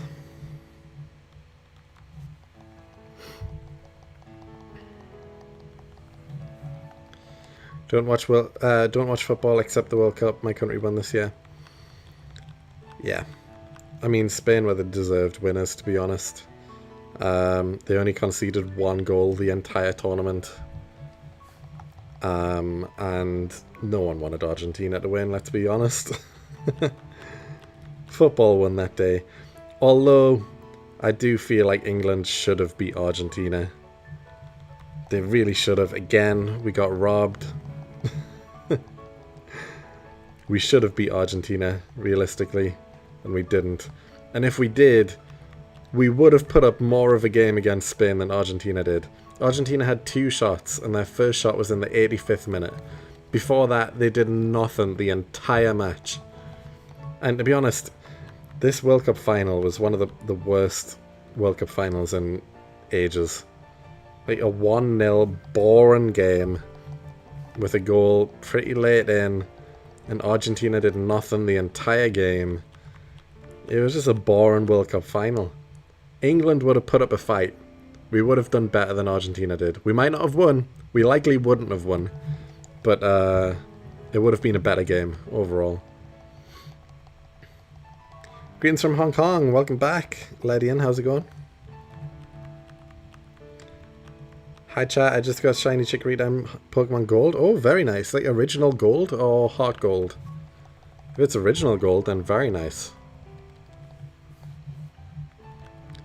France should have beaten Spain. I do not say that because I'm French. I mean, the France-England game was the real World Cup final. That's what I predicted the World Cup final to be at the start of the tournament. I thought France is going to... Well, from the round of 32 onwards, once we knew the brackets, I predicted a France-England final. And we got that as the third place playoff. And it was a great match. Neither team really cared about defending. So we were just constantly, both teams going for the attack. And a 6-4 win to England. What a game. It was the best game of the tournament, by far. And a 6-4 win to England. If that was the final, that would have been the best World Cup final of all time. There has never been such a high scoring World Cup final before. That would have been an incredible final. I mean, if it was the final, both teams would have been a lot more defensive. And it would have probably been, like, again, maybe a 1-0, 2-0 game. It would have been a lot closer. But again, England would have put up more of a fight. And we did beat France. But neither team was really trying, let's be honest. And England were basically playing like their sub-team as well. We played all of the players who never got any minutes earlier in the tournament, and we still somehow just dominated for the most part. Like 4-0 at half time, 6-4 full time. Crazy game.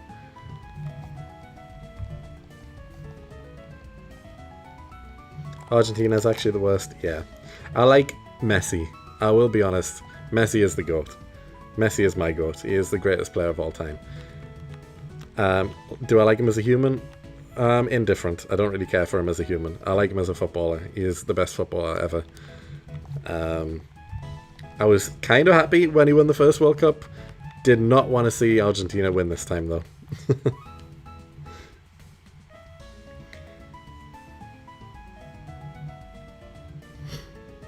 They ended every match with a no goal against them, except for Belgium, I believe. Yeah, that's true. That's right. Belgium were the only team to score a goal against Spain the entire World Cup. Original gold, I got 2 Totodiles in a row in hot gold, so I decided to hunt in the OG. Fair play. I have never ever hunted in the original Game Boy Color games before. I mean, I know, like, Yellow doesn't have shiny sprites, like shinies began in Gen 2 anyway, but I've never hunted in the original Gold, Silver, Crystal. But they're also games I just don't go back to now. Like, they're fine, but also there's Heart Gold, Soul Silver, which just have better graphics, and you don't just have to look at one colour on the screen the whole time. I mean, I know Gold and Silver do have a colour palette, but it's very limited. But the graphics of Heart Gold, Soul Silver are just so much better. And I just prefer those games anyway. So I never go back to the original Game Boy Color games.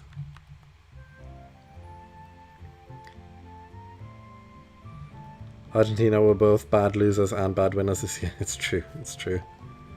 I don't think anyone wanted them to win, really. It was Argentina against the world.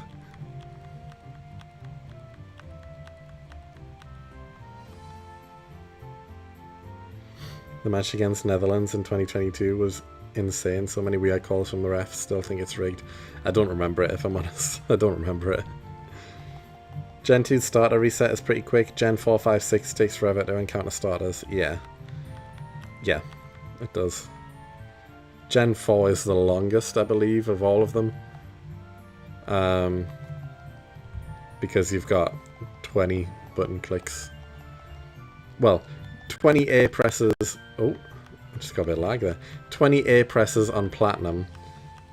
On Diamond and Pearl, it might be even longer because you've got a mini cutscene with the Starly attacking you as well.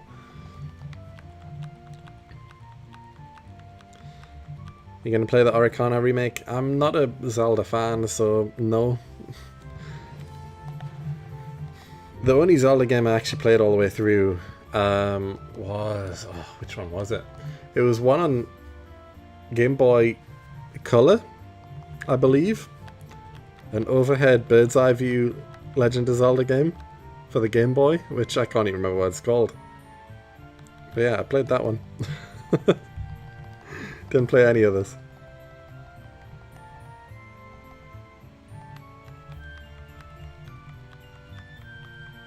Gen 6 is like 5 minutes almost, really? I don't remember the opening for Gen 6 and how long it takes to hunt the shinies, to be honest. I can't remember what happens in between the last point you can save and reset from and what happens in between.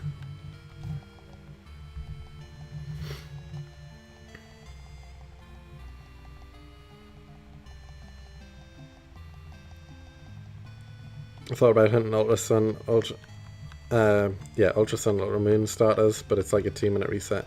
Yeah.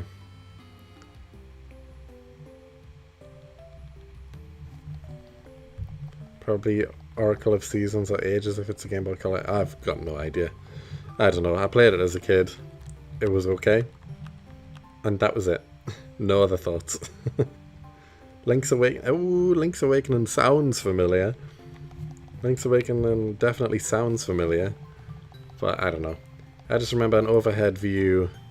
You ran around with the sword. You could swing it around in a circle and break some pots and stuff. And it was like a dungeon thing. Don't remember much of it, if I'm honest. Link's Awakening definitely sounds more familiar, though.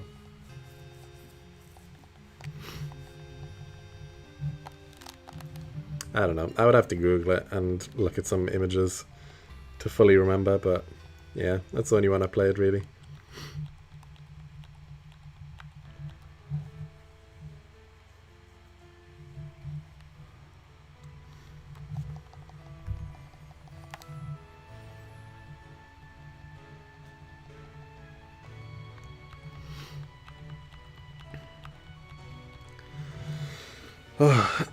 Sometimes when I'm hunting, it gets to a point where I'm just like, man,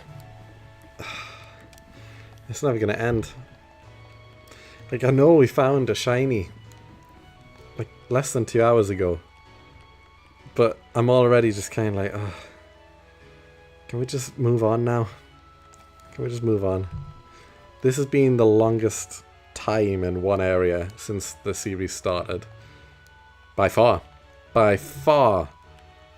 Like, the longest time apart from this has been like a month. This has been 2 and a bit months now. And we're still here. And I just want to move on. I can't lie, I really, really just want to move on. Well, it's not even that I want to move on. I just want to be done with Pachirisu. Because Drifloon is next, and Drifloon will be great. It'll be the best shiny caught so far in the series. I'm looking forward to that hunt. And then we've got Eterna Forest, which is just, again, a brand new set of Pokemon. Please tell me Shinx isn't in the forest, by the way. I don't want to even have to encounter Shinx anymore. After here, for a while at least. Don't tell me Shinx is in the forest, it probably is. But we've got a lot of new Pokemon in there. A lot of new shinies that we need to catch. And it's going to be double battles. It's going to be completely fresh. We've done no double battle hunting so far in the series, so I'm looking forward to it. But, yeah, I want Pachirisu done so we can move on. We've been here far too long now.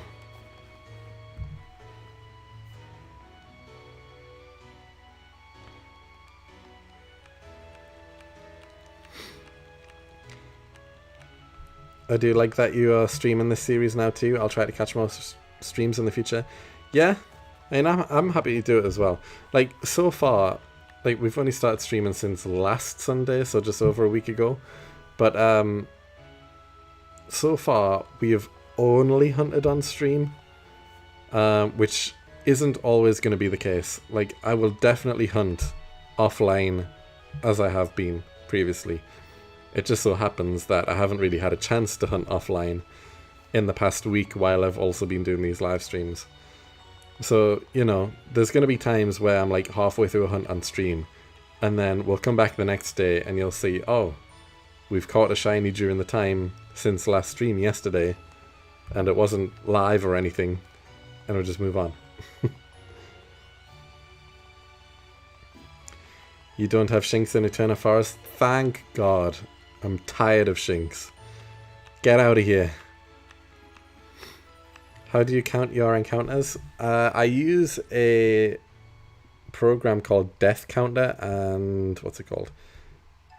Death Counter and Soundboard. That's what it's called. And you just set up the intervals. So right now I've set up intervals of 6. You set up the keybind, and every time I press the plus key on my keyboard, it adds another 6 encounters. If I press the minus key, it minuses 6 encounters. And that's it. There's a reset button as well to put it back to 0.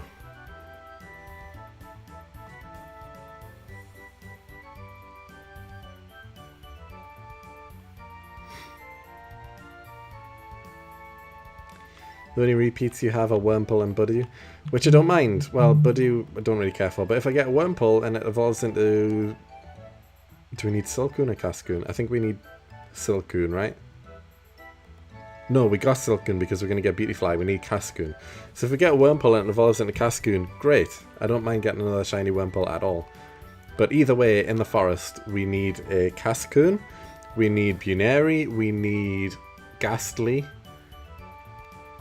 and I feel like there's one more, but it's escaping me right now. Is there a 4th encounter we need in the forest? Obviously, like Dustox and Beautyfly are in there, but we don't need them specifically. We just need a Cascoon.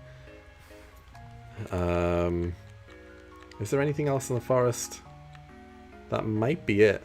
But either way, there's at least 3 that we need. Cascoon, Buneri, and Ghastly. I feel like there's one more. There might not be. Auto counter is a good one to automatically update the file when it sees an encounter prompt on your OBS window. Yeah, that's basically exactly what this death counter and soundboard program does as well. It's hooked up to a notepad file, and which is connected to OBS, and every time I click plus, it just updates OBS and the counter together.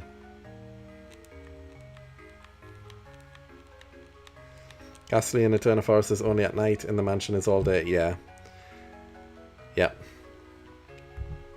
Unfortunately, the mansion will be separate because we need Cut to get inside, and we need to beat the first gym to get Cut, which means we're going to have to backtrack to do the mansion.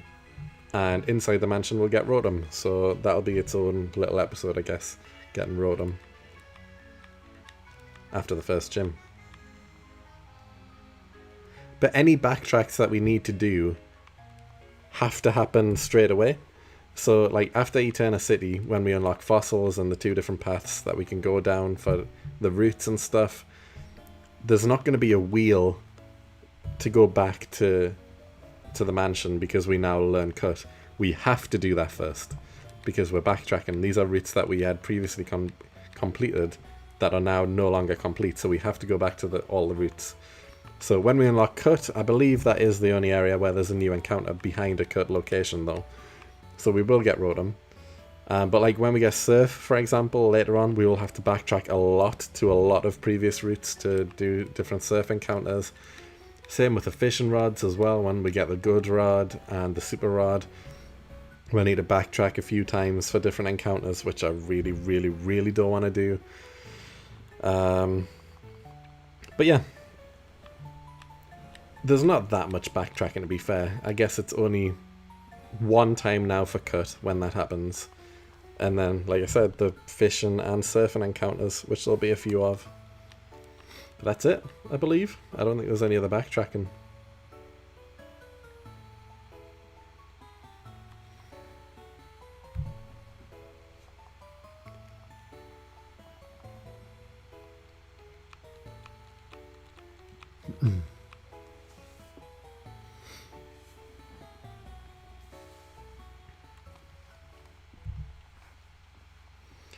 We've got about 40-ish minutes left to do 700 more encounters. Are we going to get another shiny? Can we have the first stream with 2 shinies in one stream? Wouldn't mind it. Wouldn't mind it. Also, someone remind me I need to download the stream once I finish, so I can check the time and get the footage for the Shinx catch, since I wasn't recording. Because I'm a dum-dum who forgot to click record.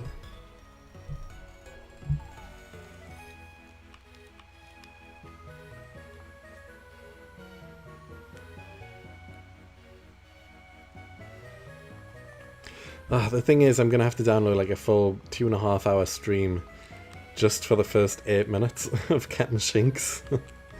That's a bit annoying, but I mean, it has to be done. I don't even know if the video quality of downloading the stream will be as good as just the raw recording quality as well.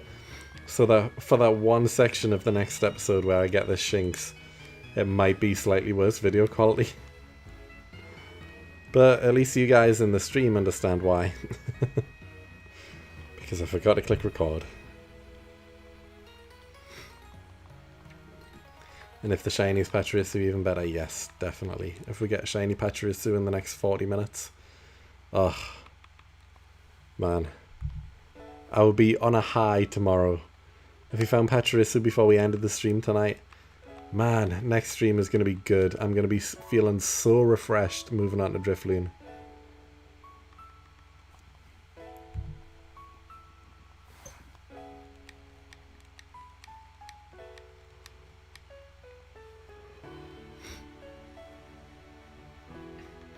Because believe me, even though this is very easy, like shiny hunting in itself is very easy. You just run around in a patch of grass, check the screen, see if there's a shiny. If not, run away and do it again. It is very easy to do. It's very time consuming, but it's very easy.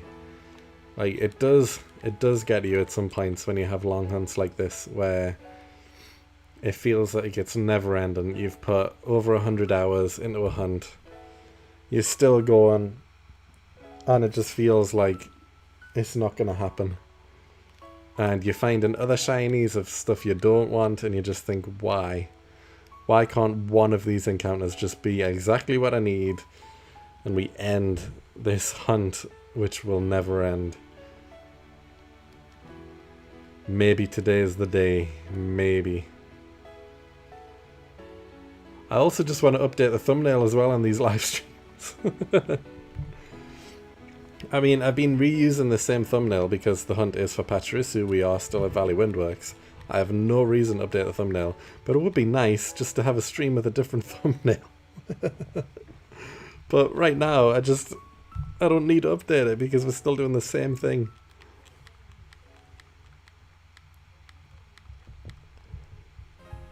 And if it isn't, we'll oh man, my voice, hold on a second.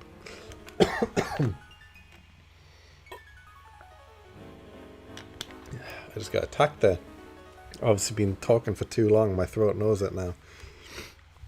And if it isn't, we'll still be rooting for you, man, to get it next time. Consistency is key. Yeah, exactly. Yeah, I appreciate it. It's simple, not easy. Running a marathon is just putting one foot in front of the other over and over, which is simple, but definitely not easy. I mean, I guess that's true. That's true. Does this make me a marathon runner? A Pokemon marathon runner.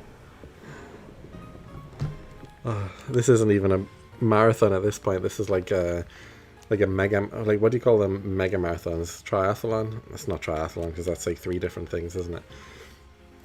Like the Iron Man marathons, whatever. I don't know. Ultra marathon. That's what Route Master is, I guess, in comparison.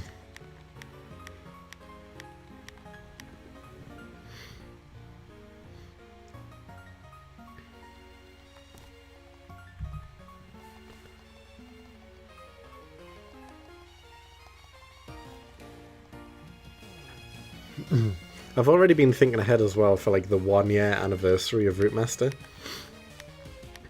I'm going to assume Briseidon has probably also got something planned for when his happens as well, because obviously his will happen first at the end of January. Mine will be like middle of February upload date. I mean, I started it the day after Briseidon uploaded his first episode, so I started at the end of January, but my first episode wasn't until like the end of February-ish, I think, once I'd found all 3 shiny starters. But I've been thinking the 1 year anniversary, what do I do for it? I'm already doing the recap bonus episodes at the end of each gym, just to show like progress so far. Which, I mean, I did one after the first gym. I'll continue to do that as we go after each gym, just as a bonus video. But what do I do for the 1 year anniversary? It feels like a big deal, you know? I could try and plan an upload of the series to go out on the 1 year anniversary, but again, that's kind of up to the luck of shiny hunting and what I'm doing in another 5 months' time, I guess. But yeah, I'm thinking, what do I do? Do I do a special video? Because I can't just do like another recap video because I'm doing them already.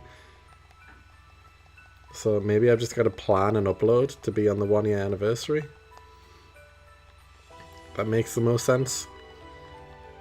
So if I finish an episode close to the anniversary date, like within a week or 2, then do I just hold off for the 1 year anniversary? Maybe.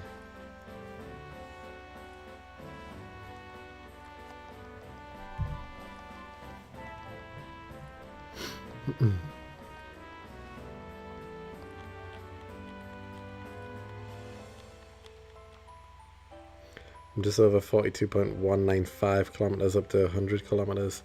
Yeah, that's quite a difference. It's quite the difference. Birthday cake for Pachirisu. I mean, we could still be here in 5 months' time, to be honest, the way this is going. So, never say never.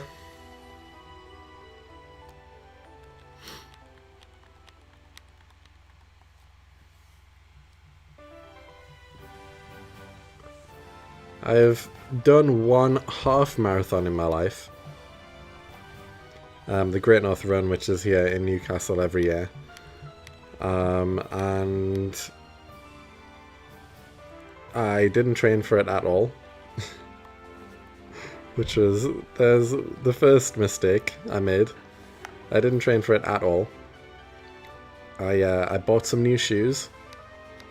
I went for a run 3 single times, which lasted about half an hour each time, and most of that time was spent walking because obviously I didn't train for it, so I was out of shape. And then I was like, yeah, I'm ready to go. And I say I ran a half marathon, I didn't run it. I definitely did not. At least 3/4 of it was spent fast walking. Or trying to fast walk, but it is the most dead I have ever felt at the end of it. I was so out of shape. I used to be in really decent shape. I used to exercise every day, go to the gym and everything, and then my wife got pregnant, and as soon as we found out she was pregnant, I just stopped exercise altogether. Like, completely stopped straight away. I still don't really know why I did that exactly. I mean, the baby wasn't due. Like, we just found out she was pregnant, but I was like, oh, she's going to get bigger. She's going to need help around the house and stuff. I need to stop exercising so I've got more time to be with her. So I did. And then the half marathon that I did was 3 months after my daughter was born. So, you know, I had planned this to do the Great North Run like just before my wife got pregnant, and that's why I signed up. And then I stopped exercising throughout the entire time when I should have been preparing for it. And then my daughter was born, and that was even harder because this was 3 months before it was due to happen, and during those 3 months I hardly slept because I had a brand new baby with me, which was waking me up every single night. And I was getting no sleep, I wasn't exercising, I was definitely not eating well because I put on a lot of weight during that time, because obviously when you've got a brand new baby and you're a brand new parent, you don't have as much time to make food and pick all the healthy choices. You're pretty much just exhausted all the time, and you sit down at the end of the day and think, I can't be bothered to make anything. Let's just order takeaway. Yeah? Great. So we did that a lot. And we put on, well, I especially put on a bit of weight. And yeah, then I did a half marathon on no sleep, no training, no exercise, and just hated every second of it. And this was the 1 year, because every year, it's always in September each year. This was the 1 year where it just so happened to be torrential downpour. But this downpour happened 30 seconds after I crossed the finish line. When I was stood in the queue at the very start of the race, 100,000 people waiting to start, there was a heat wave. I got burned at the start, just waiting to cross the starting line. The 30 seconds after I finished the race, torrential downpour. The most rain we had seen in England for like the past 5 years or something. And because of that, all of the roads were flooded. So no cars were coming to the end. No one could get out of that area because all the roads were closed because of floods. All the public transport was closed down, so all the buses were off. The metro, which is right near the finish line, which I was planning to use to get back home, that was off because the railway tracks were flooded. There is a ferry that's also in South Shields where the finish line is, which takes you to North Shields, and we thought maybe we could get on the ferry to North Shields, and then maybe the rain isn't as bad on that side and we might be able to get the metro from there. Everyone had the same idea, so there was a 3-hour wait just to get on the ferry, just to get to the other side, where potentially the metros could still be off there as well, but it probably easier to get a taxi from there because there'll be less people there, because everyone had just finished the race and everyone was stuck in South Shields. So when I was dying after the end of this half marathon, after no training, after hardly any sleep, after not eating well, I was stuck in torrential rain because me and my friend did it together. He finished like 20 minutes before me and waited for me at the finish line. And then I found him 30 seconds after I finished because he was waiting. He told me exactly where he was. I was basically hobbling, one foot in front of the other, could hardly walk. I found him. The rain started instantly. I didn't even get a chance to sit down after finishing the race. And then we were like, what do we do? We're just stuck here. So, me and my friend walked for 3 hours back the direction we had just ran to a point where one of his friends could pick us up in the car to take us home because we couldn't get out. We were just stuck in rain, torrential rain. I was walking around the road with water past my ankles because it was that deep, just trudging through it. I was freezing. I was tired.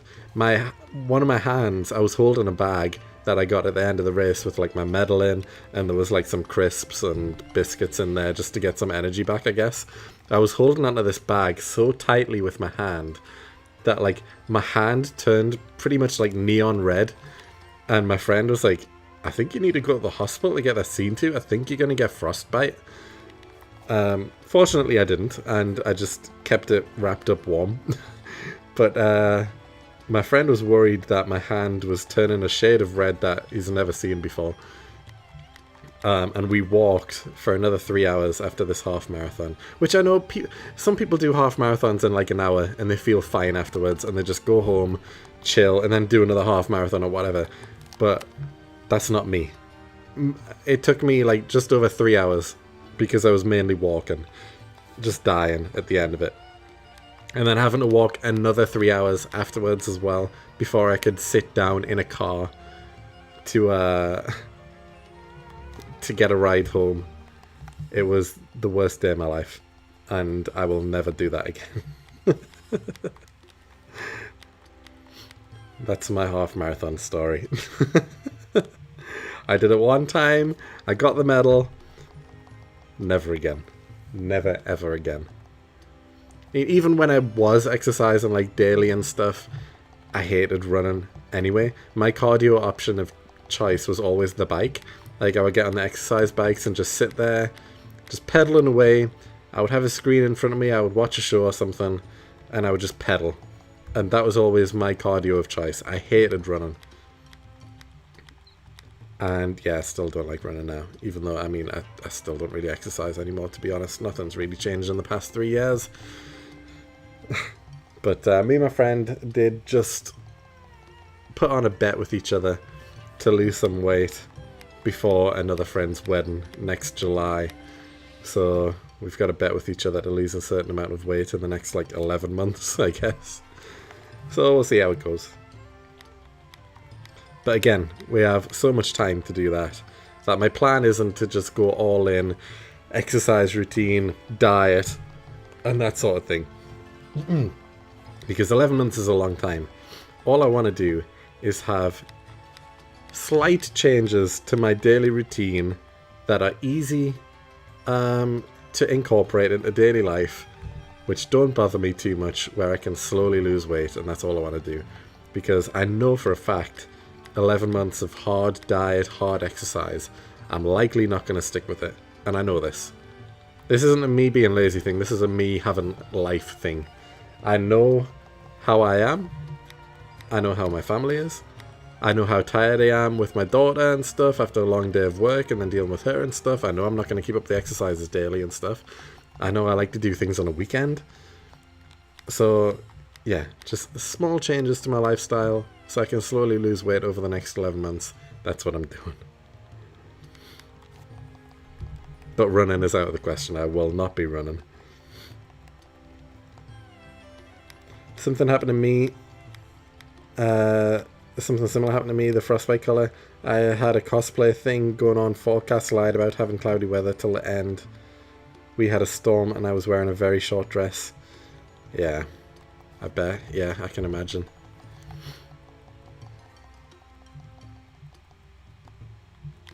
But yeah, you know, like when you're in the bath too long and your skin all prunes up and you look at your fingers and it looks like you've just aged about 50 years. Yeah, my hand was like that, but it was like neon red. Just because of the grip on the bag I was holding. My other hand was completely fine because I wasn't holding on to anything. So my other hand was fine, but it was just the fact that I was having to like grip the bag, I guess, to hold on to it. Like if you just grip, like if you put your fingers together now and just grip, you know, you see like your skin change colour a bit, especially in your knuckles and stuff, because you're gripping. So because I was gripped onto this bag and it was cold and it was a torrential downpour, like my hand just turned a colour I've never seen before. Oh my god, I've messed up all these encounters here. Hold on, let's just get out of here. I couldn't get out of that one Shinx fight and I instinctively just went into another battle. There we go, back on track.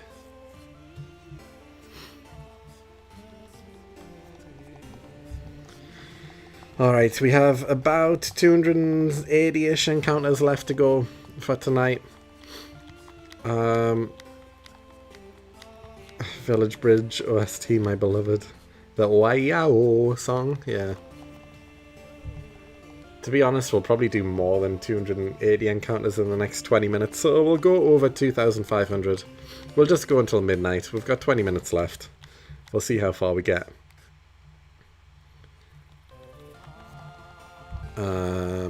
So we might get like 2,700-ish, maybe?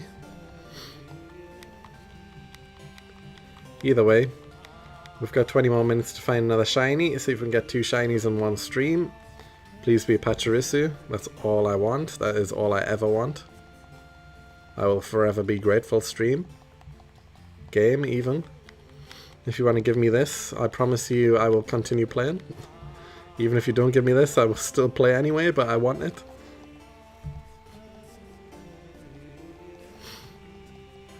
The singing guy is a goat.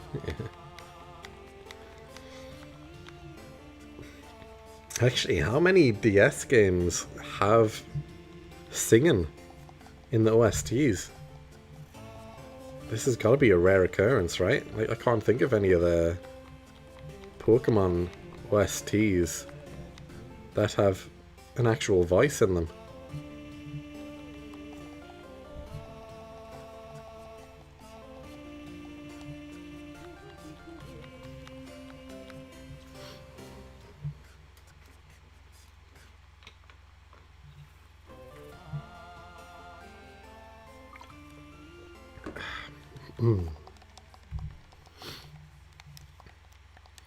And also my trick for losing weight, which just seems to work for me anyway. I mean, I never have breakfast. That's just something I never really do. I haven't since I was a kid. Like, the last time I had breakfast consistently was like when I was a teenager, still going to school. I would have breakfast before I went to school. But I never have breakfast anymore, so that helps, I guess, slightly with weight loss unintentionally, but it does. For lunch, like a few times a week, like definitely not every day, but a few times a week, instead of having a proper meal, I'll just have cereal for lunch. And then I'll have a meal on the night. And again, if I'm having a meal on the night, I won't push myself so far. Like, I'm not restricting myself at all, so I'll still have takeaways every now and again. You know, if I want a McDonald's or a KFC or something like that, I'll still have one. Like, I'm not restricting myself from what I want to eat. I'm still going to eat what I want to eat. But, you know, a few times a week I'll just have cereal for lunch. And that helps. And I'm not going overboard, like having 3 kebabs in a week or something like that. So yeah.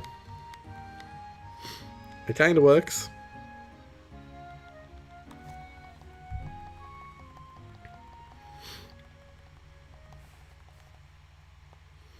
I know that Gen 5 was the first to introduce voice in them, but Gen 7 really did steal the show with OST with voice in it. Yeah, Gen 7 though, that's Switch games, right? So I don't care.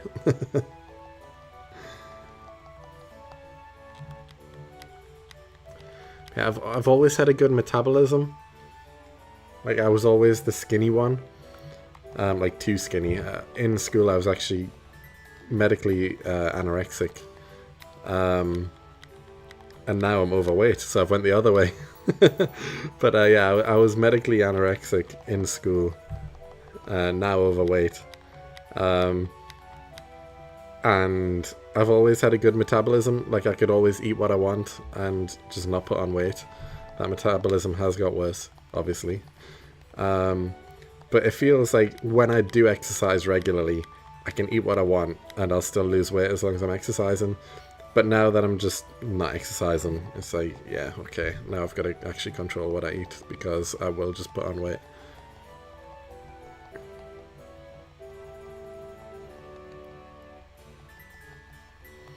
But again, it's just finding time to exercise.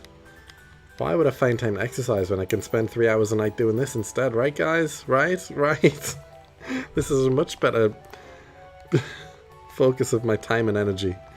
You spend sitting down on a chair that's probably not good for my back, running around in a patch of grass shiny hunting, instead of exercising and making better life choices.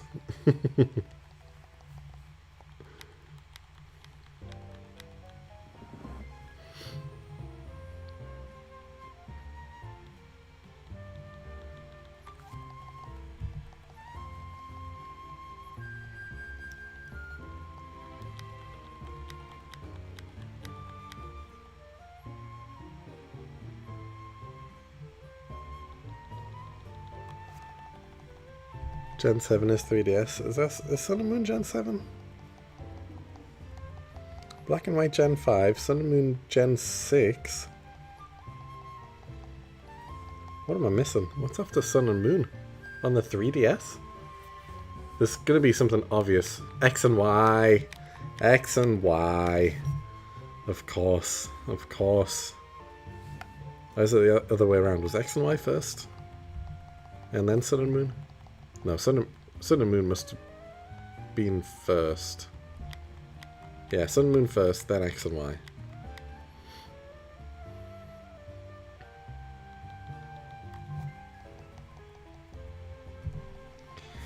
You can run in a patch of grass in real life searching for a different coloured squirrel. That's true, that's true. Actually, the area, because I moved house like 4 or 5 months ago, so I'm in a much nicer area. We live pretty close to like these horse stables. There's like horse stables less than 5 minutes away. And you can smell it when you go outside sometimes. You just open the front door to the house and it's like, oof. Alright, the smell of horse manure is strong today. Which is the one and only downside of where I'm living, to be honest, is the smell occasionally. And again, that's maybe like once a week you can smell it. But yeah, everything else about where I live, much, much nicer than where I used to be living. But yeah, I could run around near the horses and look for a different coloured horse, I guess. That's probably the closest thing to me.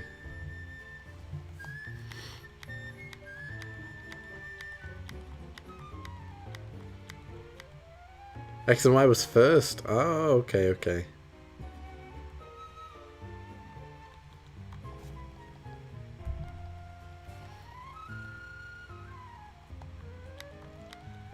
Yeah. That's right.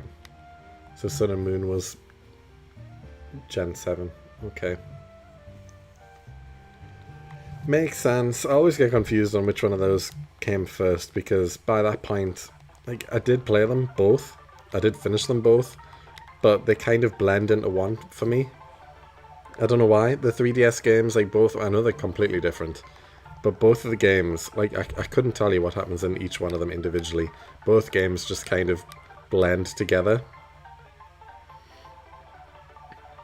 Yeah, I don't even know why. Like, again though, these were the generations that both of them I played like once and then that was it. They were fine, but I didn't like the new mechanics with the Mega Revolutions and all that stuff, which I've already mentioned. Not my favourite generations. But the games themselves are fine. But then they went to the Switch games, and then, yeah, no, I haven't even finished any of the Switch games. Not interested. Don't like the open world games at all.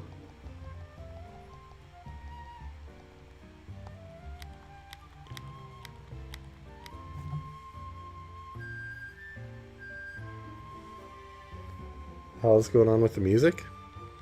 What do you mean? It's just like a flute song?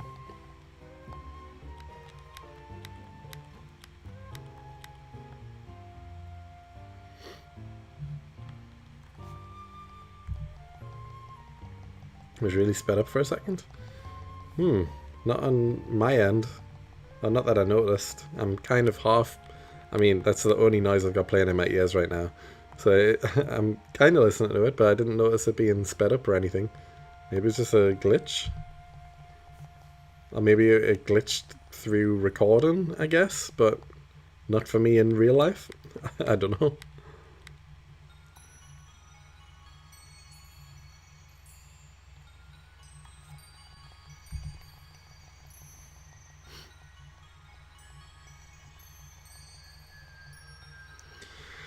Hey guys, we've got 10 minutes left anyway. Still time for a shiny. But we're running out of time. We've managed to do almost 3,000 encounters tonight though. And that's with having to reset after finding the first shiny. And that's also having the like 10-minute break to go through my my old sprites and stuff. Yeah, we've done quite a lot tonight, considering all things considered.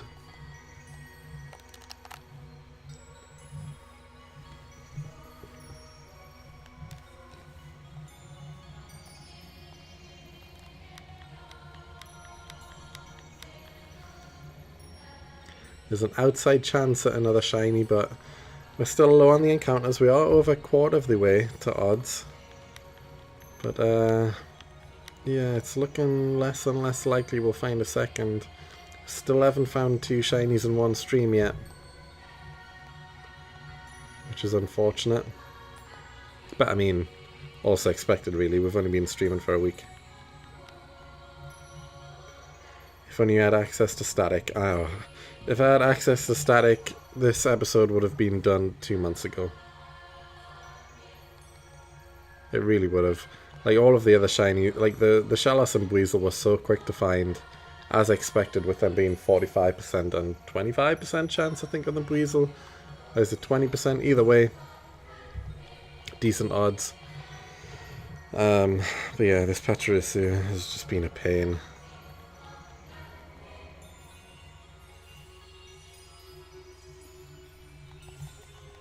Like, I don't want another like hour-and-a-half long episode where I've got another 10 encounters of just duplicate shinies. But also, at some point, I have to put a timer on it, and I'm just like, I don't want to have to make you wait like 2 months again for another video. But if I've got another 10 shinies and none of them are Pachirisu, it's like, well, I guess I would rather just upload that just so you can see progress, even though it is all just stuff you've already seen. Just so I can show you, like, I have been doing it. I have been shiny hunting. We just got extremely unlucky and nothing's really happened yet. But my aim for this next episode is to find Pachirisu and then do the Drifloon hunt and then end the episode there after Drifloon. But this is phase 5 of this episode, 14 of this route. And yeah, it's already adding up. Already adding up.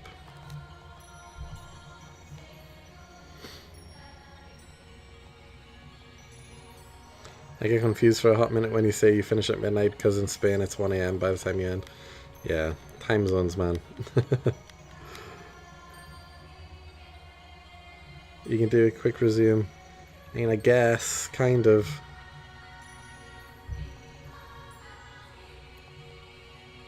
But again though, like, it's either, if I spend another 2 months doing this and I don't find Pachirisu, what do? Do I upload a full hour-long video of duplicates?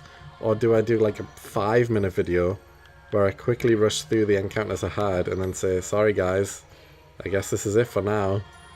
We'll continue going, but this is it. Thank you for the luck, thank you. We will be ending in 5 minutes though, so let's hope your luck pays out here. Let's end the stream on a high note with a second shiny.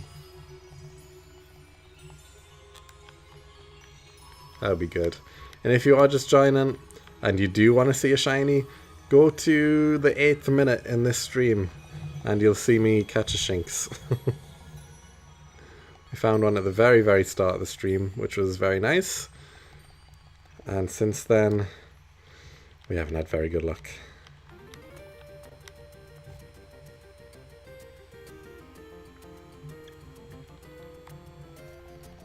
Actually, guys, I am going to promote it again since we are coming to the end of the stream. We'll be finishing in 5 minutes. If you haven't already, check out the video I uploaded earlier today. If we can beat... Well, if Mirabee can become Pokemon Champion. Mirabee, everyone's favourite character from Pokemon Colosseum and Pokemon XD. The most memorable villain, in my eyes, in Pokemon games, apart from Team Rocket. Actually, that's very arguable, isn't it? There's been a lot of villains over the games. That's very arguable. But, okay, one of the most prominent and most standout villains across mainline Pokemon games. Mirabee. Download the stream, yes, I do. I will download the stream. So go check out that video if you haven't already. It's a nice quick one, under 15 minutes, and a good video that I put together that's not doing as well as I would have hoped it would. So any views on it are appreciated. And if you leave a comment on it, even better, because comments help boost it in the algorithm as well. Ian, finally caught a stream. Shout out to my favourite YouTube series out there. Well, unfortunately, Ian, I know you've only just joined, but we are wrapping up in 3 minutes time. Yeah, if you want to see a shiny reaction anyway, go to minute 8 in the stream and you'll see me catch a Shinx at the very start. We caught it in under the first 10 minutes. I'm pretty sure it was like 8 minutes in.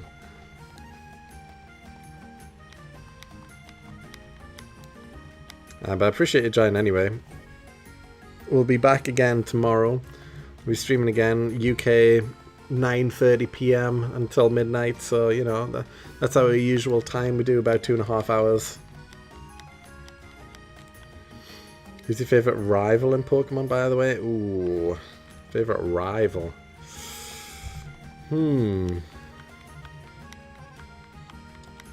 I think it's got to be May, you know. I think May is the best rival. Gen 3. Although Chirin in Gen 4 is also good. The question mark Stranger from Gen 2 is also decent. Is he? I don't actually think he is that good, really. He's a thief. I'm going to say May, Gen 3. Gen 3 rival, best rival. Helpful, not too intrusive. Is a definite challenge, especially after the third gym.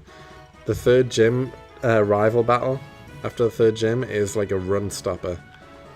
Very tough fight. So it is a challenge. Not too intrusive. Definitely helpful. Not too annoying. Yeah, Gen 3 rival.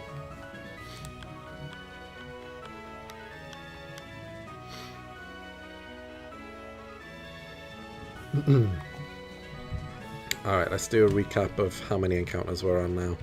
We're at 2,628.